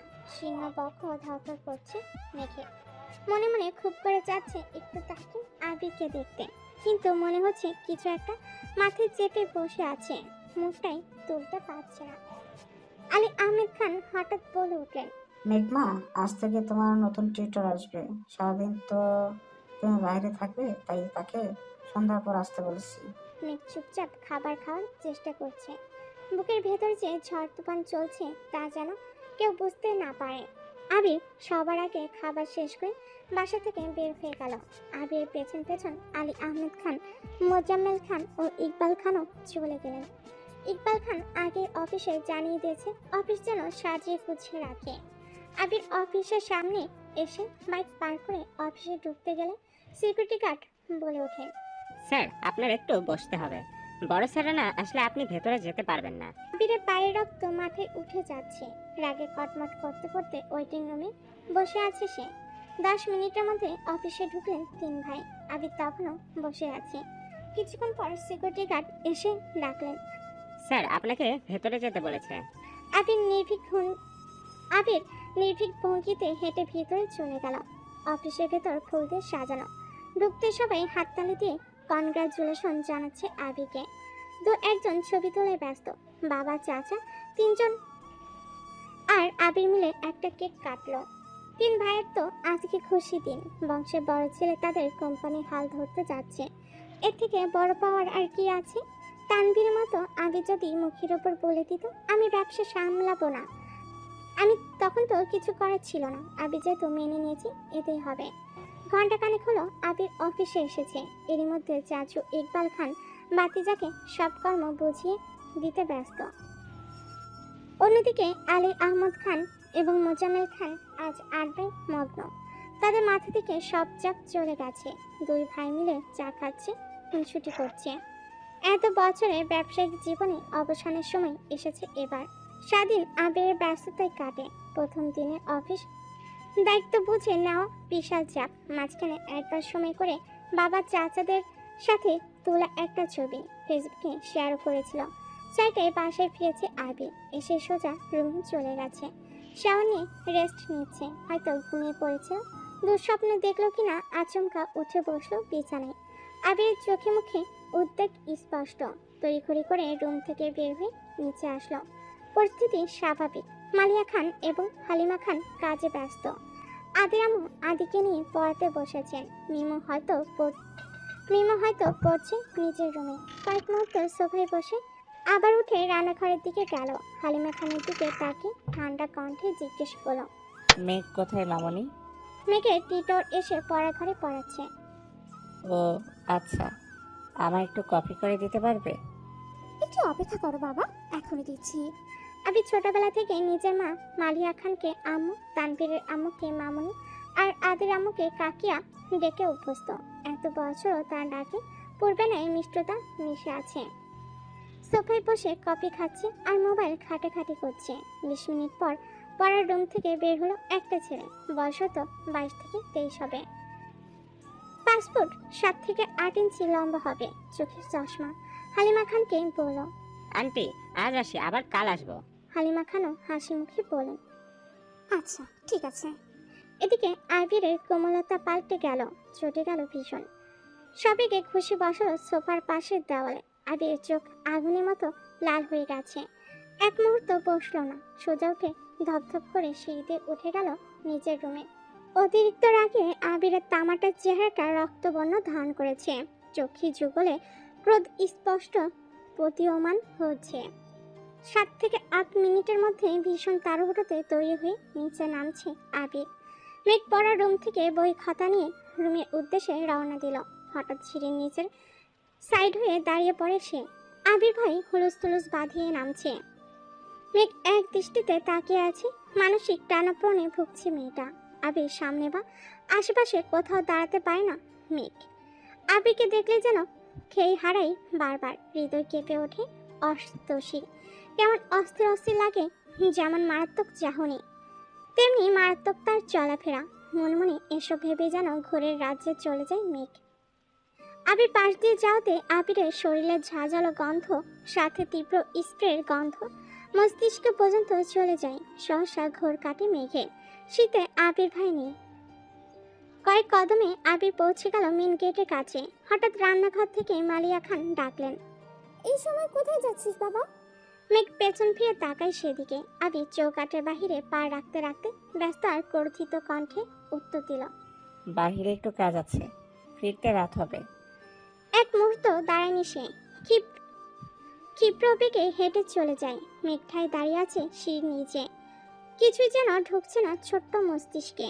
কয়েক মুহূর্ত পরে মেঘও যথারীতি বই খাতা নিয়ে রুমে চলে যায়। আজ তার অনেক পড়া। আগামীকাল রবিবার, কোচিংয়ে পরীক্ষা, ক্লাস, নতুন টিউশন সব মিলে পড়া শিখতে ব্যস্ত হয়ে পড়ে। রাত 9টায় খেতে বসেছেন সবাই। খানবাড়ির খাবার টেবিলটা অনেকটাই লম্বা। টেবিলের এক পাশের প্রস্থ বরাবর বসেন আলী আহমেদ খান, বাড়ির বড় কর্তা। ওনার বিপরীতে কোনো চেয়ার নেই, কারণ ওনার মুখোমুখি বসার যোগ্যতা এই বাড়িতে কারো নেই। এক পাশে 4টা চেয়ার। ইকবাল খান, আদি, তানভীর ভাইয়া আর আবির ভাইয়া চেয়ার এক পাশে। আবির ভাই না থাকাকালীন এই চেয়ার সরানো হয়নি। অন্য পাশে 3টা চেয়ার, মোজাম্মেল খান, মিম আর মেঘের। মেয়ে মানুষ গা ঘেঁষে বসা পছন্দ করে না, তাই একটা চেয়ার স্টোর রুমে রেখে 3টা চেয়ার দূরে দূরে রেখেছে। যদিও মেহমান আসলে আরো 3-4টা চেয়ার অনায়াসে ফেলা হয় এখানে। এত বছর আবির ভাই না থাকায় মেঘ একবারে কর্নার চেয়ারটাতে বসেছে। আবির ভাই ফেরার পরও তাকে বাধ্য হয়ে এই চেয়ারটাতেই বসতে হয়। আবির ভাইয়ের মুখোমুখি বসা আর প্রথম বিশ্বযুদ্ধে শহীদ হয় দুটোই মেঘের কাছে সমান। রোজ দুবার চোখের সামনে নিজের মস্তিষ্কে রক্তক্ষরণ সহ্য করা, মুখের ভেতর উথাল পাথাল ঢেউ সামলানো সেই ধারালো চোখের চাহনি প্রতিবার যেন পিস পিস করে কাটে অসন্তোষী হৃদয়টা। এদিকে বোকা মেঘ এখনো অনুধাবন করতে পারছে না আবির ভাই কি তার শুধুই ক্রাশ, নাকি তার প্রেমেও পড়েছে। আচমকা আলী আহমদ খানের রাজবাড়ি কণ্ঠে মেঘের গাঢ় চিন্তার ব্যাঘাত ঘটল। আবির কোথায়? অফিসের কাজ তো সেই সন্ধ্যাবেলায় শেষ, তাহলে এত রাতে কোথায় এসে? মালিয়া খান তটস্থ ভঙ্গিতে বলেন, ও তো সন্ধ্যায় এসেছিল, রেস্ট নিয়ে কফি খেয়ে তারপর বের হলো। ছেলেদের নিষেধ করো রাত বিরাতে ঘোরাঘুরি করতে। ইকবাল খান সাবলীল ভঙ্গিতে বলে উঠলেন, বড় ভাইয়া, তুমি চিন্তা করো না, ছেলেটা এত বছর পরে দেশে ফিরেছে, বন্ধুদের তো একটু সময় দিতে হয়। আলী আহমদ খান চুপচাপ খাওয়া শেষ করলেন। ওঠার আগ মুহূর্তেই মেঘের দিকে তাকিয়ে বলেন, শাহরিয়ার কেমন পড়িয়েছেন মা? মেঘ নরম স্বরে বলল, আলহামদুলিল্লাহ, ভালো পড়িয়েছেন। আর কোনো কথা বললেন না। উঠে বেসিন থেকে হাত ধুয়ে নিজের রুমে চলে গেছে। তার কিছু সময় পর বাকি 2 ভাইও যে যার রুমে চলে গেল। খাবার টেবিলে বসে খাচ্ছে খানবাড়ির 3 বাদর। মেঘ বড় বাদর, মিম হলো মেঝো বাদর আর আদি হলো সবচেয়ে ছোট বাদর। 3 জনের রাজ্যে গল্পে মেতেছে। হালিমা খান এসে ধমক দিলেন, এই মেঘ, তোর কি এখনো বাদরামি করার সময়? 2 দিন পর পরীক্ষা শুরু হয়ে যাবে, পড়াশোনা বাদ দিয়ে আড্ডায় বসে থাকিস সব সময়। মেঘের প্রফুল্ল মুখটা তৎক্ষণাৎ মলিন হয়ে গেল। কোনো রকমে খাবার শেষ করে রুমে চলে গেল। পড়াশোনায় মনোযোগ দিল। আবির কত রাতে ফিরেছে সেই হদিসকেও রাখিনি। তানভীর ফিরেছে 11টায়। তখনও হালিমা খান অপেক্ষা করছিলেন। তানভীর মাকে ঘুমিয়ে যেতে বলেন। তারপরও হালিমা খান 12টা পর্যন্ত অপেক্ষা করলেন। আবির ফিরেনি, তাই বাধ্য হয়ে ঘুমিয়ে পড়েছে। আবির ফিরেছে রাত 2টার দিকে। কোনো রকমে ফ্রেশ হয়ে বেলকনিতে পাতা চেয়ারে হেলান দিয়ে আকাশের দিকে তাকিয়ে আছে। দৃষ্টি নিবদ্ধ দূরে ওই চাঁদে। কিছুক্ষণ পর পর মেঘে ঢাকা যায়, কিছুক্ষণ পর পর মেঘে ঢেকে যায়, আবারও আলোকিত হয়। আবির কি যেন ভাবে খানিকক্ষণ, তারপর গম্ভীর কণ্ঠে নিজেই নিজেকে শুধালো, তুই কি কোনোদিন শুধরাবি না? কেটে গেল আবিরের নির্ঘুম নিদ্রাহীন রাত। সকাল 8টায় খাবার টেবিলে বসে খাচ্ছে মিম, মেঘ, আদি, তানভীর আর কাকামণি ইকবাল খান। বড় দুই ভাই ভোর সকালে অফিসের উদ্দেশ্যে রওনা দিয়েছে। মিমের সাথে ফিসফিস করে আড্ডায় ব্যস্ত। তানভীর যেন দেখো না দেখার মতো খাচ্ছে। আগে হলে একটা ধমক দিয়ে বলতো, চুপ থাক। আজ যেন কিছুই করলেন না। তাই মেঘ আর মিম আপন মনে গল্প করে খাবার খাচ্ছে। মেঘের মনোযোগ ভাঙলো কারোর চেয়ার টানার শব্দে। মেঘ তৎক্ষণাৎ তাকালো। আবিরের নিখাত দৃষ্টি মেঘের চোখে নিবদ্ধ। এক পলক মেঘের দিকে চোখ নামিয়ে ফেল। মেঘ এক পলক তাকিয়ে চোখ নামিয়ে ফেল। বুকের ভেতর ধুকপুকের মাত্রা বাড়ছে। তার সাথে নিযুক্ত হলো চিন্তার চাপ। মাথা নিচু করে মনে মনে বলল, আবির ভাইয়া সারা রাত ঘুমাননি, ফ্যাকাশে হয়ে আছে মুখটা। কি হয়েছে ওনার? গতকাল সন্ধ্যায় বের হলো চোখ অন্ধকার করে। রাতে কখন ফিরেছেন উনি? কোথায় ছিলেন সারা রাত? মিমের ডাকে স্বাভাবিক হলো মেঘ। মিমের খাওয়া শেষ, উঠে যাচ্ছে। এতক্ষণে তানভীর আর ইকবাল খানও খেয়ে চলে গেছেন। বাড়ির খাবার টেবিলে এখন শুধু আদি, আবির আর মেঘ। মেঘ প্লেটের ভাতগুলো তাড়াতাড়ি শেষ করলো। যেই না উঠতে যাবে, আবির ভাই মেঘের প্লেটে আরো 2 চামচ ভাত দিলেন। মেঘ ছোট্ট করে চিৎকার দিতে গিয়েও দিল না। চোখ পড়লো আবিরের দিকে। আবিরের তামাটে মুখটা দেখে চোখ নামিয়ে নিল। আবির প্রখর তপ্ত স্বরে বলল, এগুলো শেষ করে তারপর উঠবি। মেঘ কিছু বলতে গিয়েও থেমে গেল। আবির আবারও বলে উঠল, তোর নামে সারাক্ষণ শুধু অভিযোগ শুনি। খাস না, এখন চুপচাপ খা। একটা কথা বলবি তো? 1 চামচ ভাত দিব। মেঘ চিবুক গলায় ঠেকালো। অল্প অল্প করে ভাত খাচ্ছে। হঠাৎ আদি উৎফুল্ল মেজাজে বলল, মেঘাপু, আমার খাওয়া শেষ, তুমি লাস্ট। মেঘের মুখটা আরো ছোট হয়ে গেল। কিছুক্ষণ আগে 3 ভাই বোন মিলে চ্যালেঞ্জ নিয়েছিল যে খেয়ে আগে ফার্স্ট হবে তাকে একটা কিটক্যাট দেওয়া হবে। মেঘে ফার্স্ট হতো, কিন্তু আচমকা আবির বসতে মেঘের মনোযোগ নষ্ট হয়ে যায়। খাওয়া বন্ধ হয়ে যায়। তাই মিম ফার্স্ট হয়ে গেছে। আদির আগে খাওয়া শেষ করলে তো অন্তত পক্ষে 2টা থাকতো, দ্বিতীয় থাকতো। আবির ভাইয়ের উপর কিছুটা ক্ষিপ্ত হলো মেঘ। সঙ্গে সঙ্গে মনোযোগ বিঘ্ন ঘটলো। মনে মনে বলল, আবির ভাইকে কি জিজ্ঞেস করবো কি হয়েছে? ততক্ষণে প্লেটের ভাত জোর করে খেয়ে শেষ করেছে। মেঘের জিজ্ঞাসা নেত্র যুগল আবিরের মুখপানে। মেঘের হাত পা কাঁপছে, গলা শুকিয়ে আসছে। কি জিজ্ঞেস করতে চেয়েছিল সব এলোমেলো হয়ে গেছে। আবির ভাইকে দেখলে প্রতিবার যেমন বুকের ভিতর কেউ ঢোল বাজিয়ে নৃত্য করে, আজও তার ব্যতিক্রম হলো না। মুখ দিয়ে একটু শব্দটাও বের করতে পারছে না। গলা শুকিয়ে কাঠ হয়ে গেছে। চোখ নামিয়ে গ্লাস টেনে ডকডক করে পুরো গ্লাসের পানিটা শেষ করলো। আবিরের এদিকে কোনো মনোযোগ নেই। সে তার খাওয়াতে মগ্ন। মেঘ বসে থাকতে পারছে না আবির ভাইয়ের সামনে। তাই কোনো রকমে কাঁপা কাঁপা পায়ে বেসিনে চলে গেল। আবির চোখ তুলে এক পলক দেখলো প্লেটটা। খাওয়া শেষ, তাই আর কথা পায়নি। হাত ধুয়ে কোনো রকমে রুমের উদ্দেশ্যে ছুটল মেঘ। শীতে এমনভাবে ছুটছে যেন থামলেই পায়ের শিরশিরে গড়িয়ে পড়বে নিচে। 9:30-40 বাজে। আবির বাসা থেকে বের হচ্ছে। আব্বু আর চাচু সে সকালে অফিসে চলে গেছে, তাই আবির একটু পরে গেলেও সমস্যা নাই। আবিরের কিছুটা পিছনে মেঘও বের হলো। আজ রবিবার, কোচিং খোলা। মেন গেটের সামনে গিয়ে থমকে দাঁড়ালো মেঘ। আবির ভাই বাইক ঘোরাচ্ছে। মেঘ অপলক দৃষ্টিতে তাকিয়ে আছে সেই দিকে। সেদিন প্রথম এখানেই দেখেছিল আবির ভাইকে। সেই থেকে অষ্টাদশী ছোট্ট পৃথিবীটা এলোমেলো হয়ে গেছে। ধ্যানে জ্ঞানে শুধু আবির ভাই। অষ্টাদশীর খুব ইচ্ছে হচ্ছিল বাইকে করে কোচিং যেতে। আজ পর্যন্ত মেঘ বাইকে ওঠেনি। শুধু মেঘ কেন, মিম আদি কেউই ওঠেনি। মেঘের খুব ইচ্ছে করে খোলা আকাশের নিচে বাইকে ঘুরবে, প্রকৃতির সৌন্দর্য বাতাস উপভোগ করবে। মনে মনে ভাবলো, আবির ভাই কি আমায় নিয়ে যাবেন? হঠাৎ আবিরের কণ্ঠ কানে বাজলো। মেঘ, নিজের নামটা আবির ভাইয়ের মুখে শুনে মনের মধ্যে বসন্তের হাওয়া লেগেছে। মনে হচ্ছে তরল দিয়ে ফালা ফালা হয়ে গেছে হৃদয়টা। মনের মধ্যে হাজারো পাখির কলরব। তারা যেন বলে বেড়াচ্ছে, তোর ক্যাশ তোকে ডাকছে। আবিরের গম্ভীর কণ্ঠ ভেসে আসলো আবারও। ডাকছি তো। মেঘ চুপসে গেল। চোখ নামিয়ে কাঁপা কাঁপা পায়ে এগিয়ে গেল আবিরের দিকে।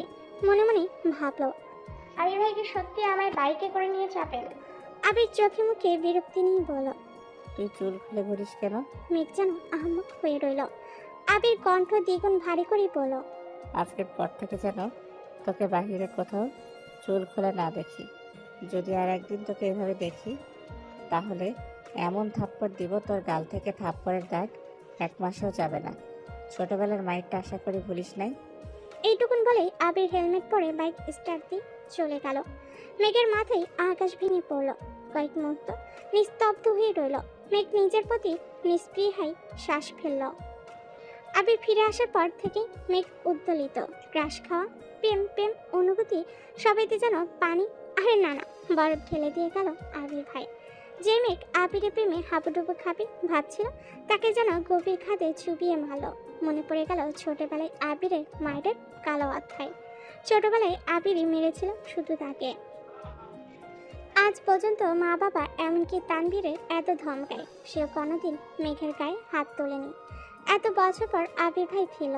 আবির ভাইকে দেখে মেঘ পুরনো সব কিছু ভুলে নতুনভাবে আবির ভাইকে নিয়ে ভাবনা শুরু করেছিল সবেমাত্র। সেই ভাবনায় আগুন জ্বালিয়ে চলে গেল বেটায়। আহত চোখে তাকিয়ে রইল কতক্ষণ। আচমকা রক্ত জবা নেয় ঠোঁট দুটো ভেঙে হু হু করে কেঁদে উঠল মেঘ। এই কান্না কতক্ষণ স্থায়ী হলো তা জানেনি। হঠাৎ বোনার কলে কিছুটা কেঁপে উঠল মেঘ। ফোন রিসিভ করতে বোনা বলল। কি রে, কই তুই আসবি না? মেঘ কথা না বলে কেটে দেয় কল। মেঘের গলা চুপচুপি ভিসে গেছে। তারপর হাতের উল্টো পিঠ দিয়ে চোখ দুটো মুছে গাড়ির দিকে যায়। বেশ কিছুক্ষণ পর কিছুটা স্বাভাবিক হলো মেঘ। মনে মনে ক্ষুব্ধ হলো। গাড়িতে বসে বসে ফুঁসছে রাগে। এর মধ্যে বসেও যেন কপালে ঘাম ঝরছে মেয়েটার। রাগে ক্ষোভে ওষ্ঠ উল্টালো। মনে মনে স্থির করলো, আর কখনো আবির ভাইয়াকে নিয়ে ভাববো না। আবির ভাই সত্যি হিটলার। তা না হলে আমার মতো নিষ্পাপ মেয়েকে শুধু শুধু মারার চিন্তা করতে পারে? আমি ওনার কোন পাকা ধানে মই দিয়েছি? অভিমানী কণ্ঠে মনে মনে ভাবলো মেঘ। সব ভাবতে ভাবতে কোচিংয়ে পৌঁছে গেল। ক্লাস শুরু হয়ে গেছে 10 মিনিট আগে। বন্যা জায়গা রেখেছিল তাই বন্যার পাশে বসলো।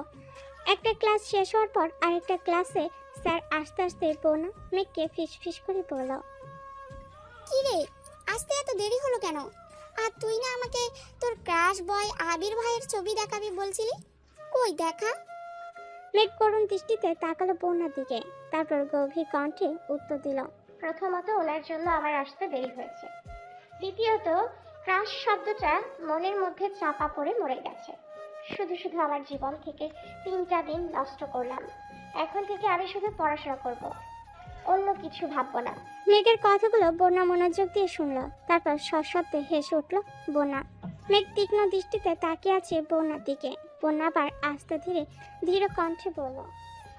আমি সেদিনই বলেছিলাম এসব ক্রাশ ট্রাশ কিছু না, পড়াশোনায় মনোযোগ দে। ঠিক হলো তো আমার কথা?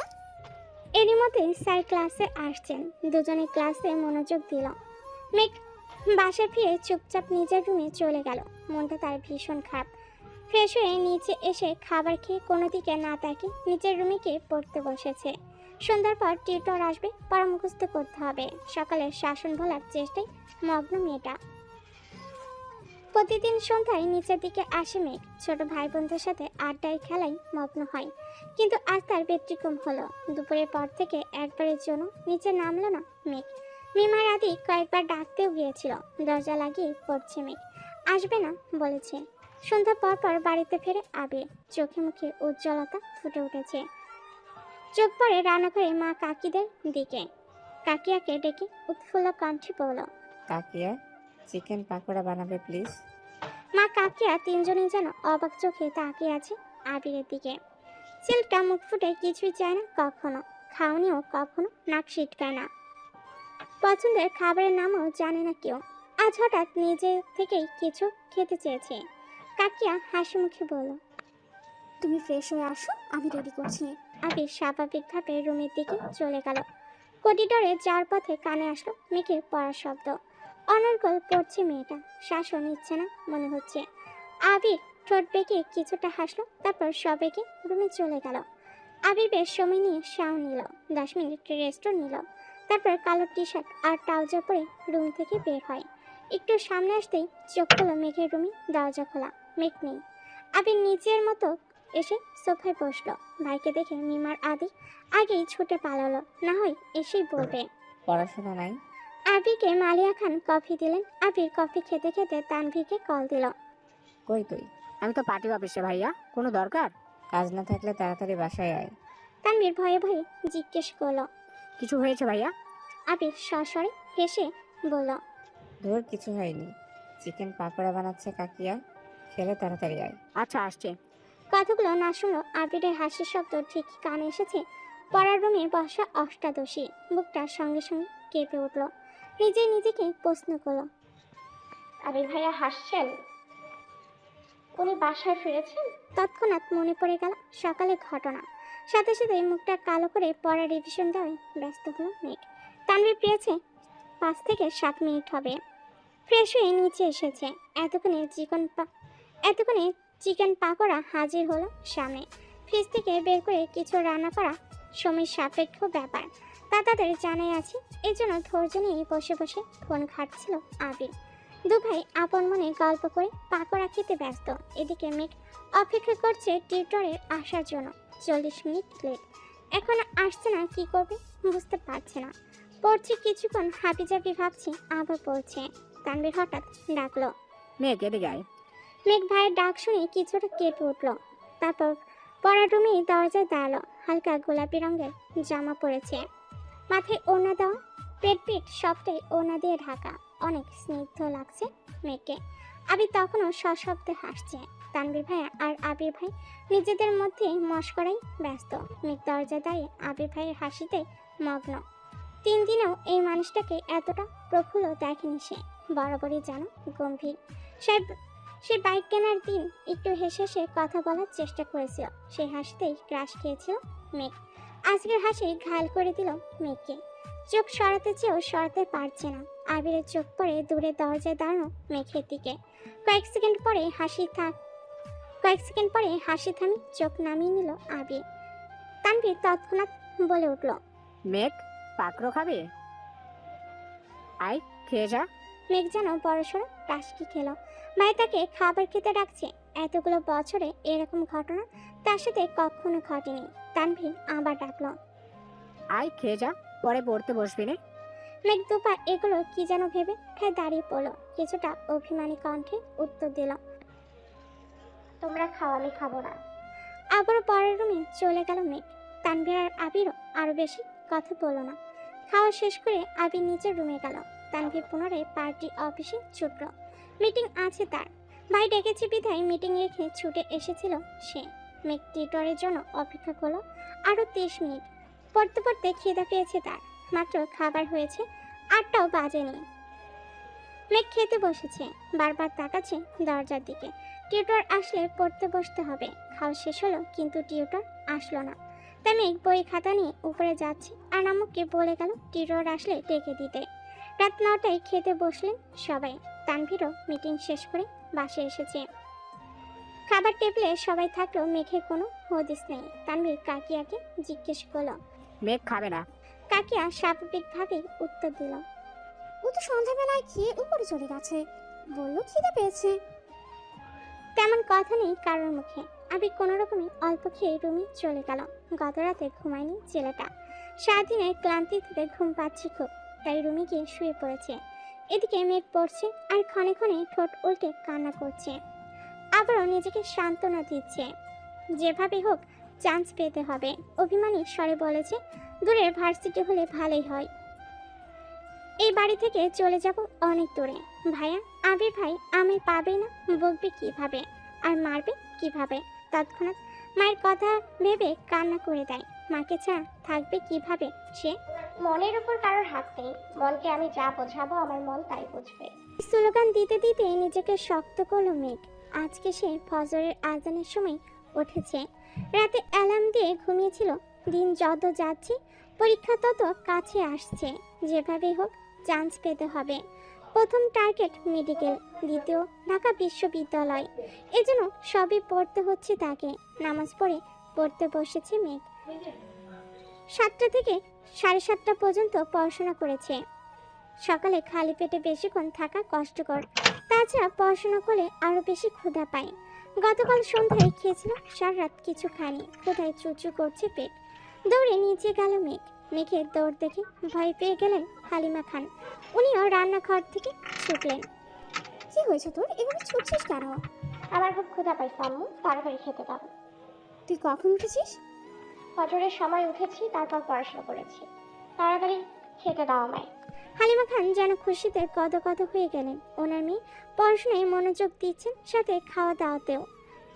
এ তো প্রতিটা মায়েরই প্রধান ইচ্ছে। উনি ছুটে গেলেন রান্নাঘরে। মেয়ের পছন্দের সব খাবার হাজির করলেন মেয়ের সামনে। মেয়ে ক্ষুধার তাড়নায় ঝটপট খাবার শেষ করে নিজের রুমে চলে গেল। আজকে তার কোচিং প্রাইভেট কিছু নেই। সন্ধ্যে শুধু শাহরিয়া ভাইয়া পড়াতে আসবেন। সারাদিনে একটা রুটিন করে নিল মেঘ।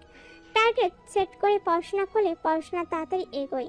এদিকে 8টার পর বাড়ির সবাই খেতে বসেছে। আবির একেবারে রেডি হয়ে নেমেছে। চেয়ার টেনে বসতেই নজর পড়ে সামনের চেয়ারটা ফাঁকা। নিষ্পালক তাকিয়ে কয়েক সেকেন্ড স্বাভাবিক হয়ে খাওয়া শুরু করলো। ইকবাল খান জিজ্ঞেস করলেন, মেঘ কোথায়, ওঠেনি এখনো? হালিমা খান প্রফুল্ল মেজাজে উত্তর দিলেন, ও নাকি সেই ভোরবেলা উঠেছে, পড়তে পড়তে ক্ষুধা লাগছে তাই কিছুক্ষণ আগেই খেয়ে গেল। আলী আহমদ খান শীতল কণ্ঠে প্রশ্ন করলেন।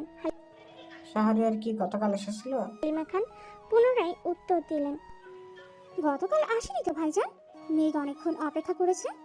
আলী আহমদ খান স্বাভাবিক কণ্ঠে বলেন। কেউ হয়তো কোনো সমস্যা, আজ আসবে নিশ্চয়ই।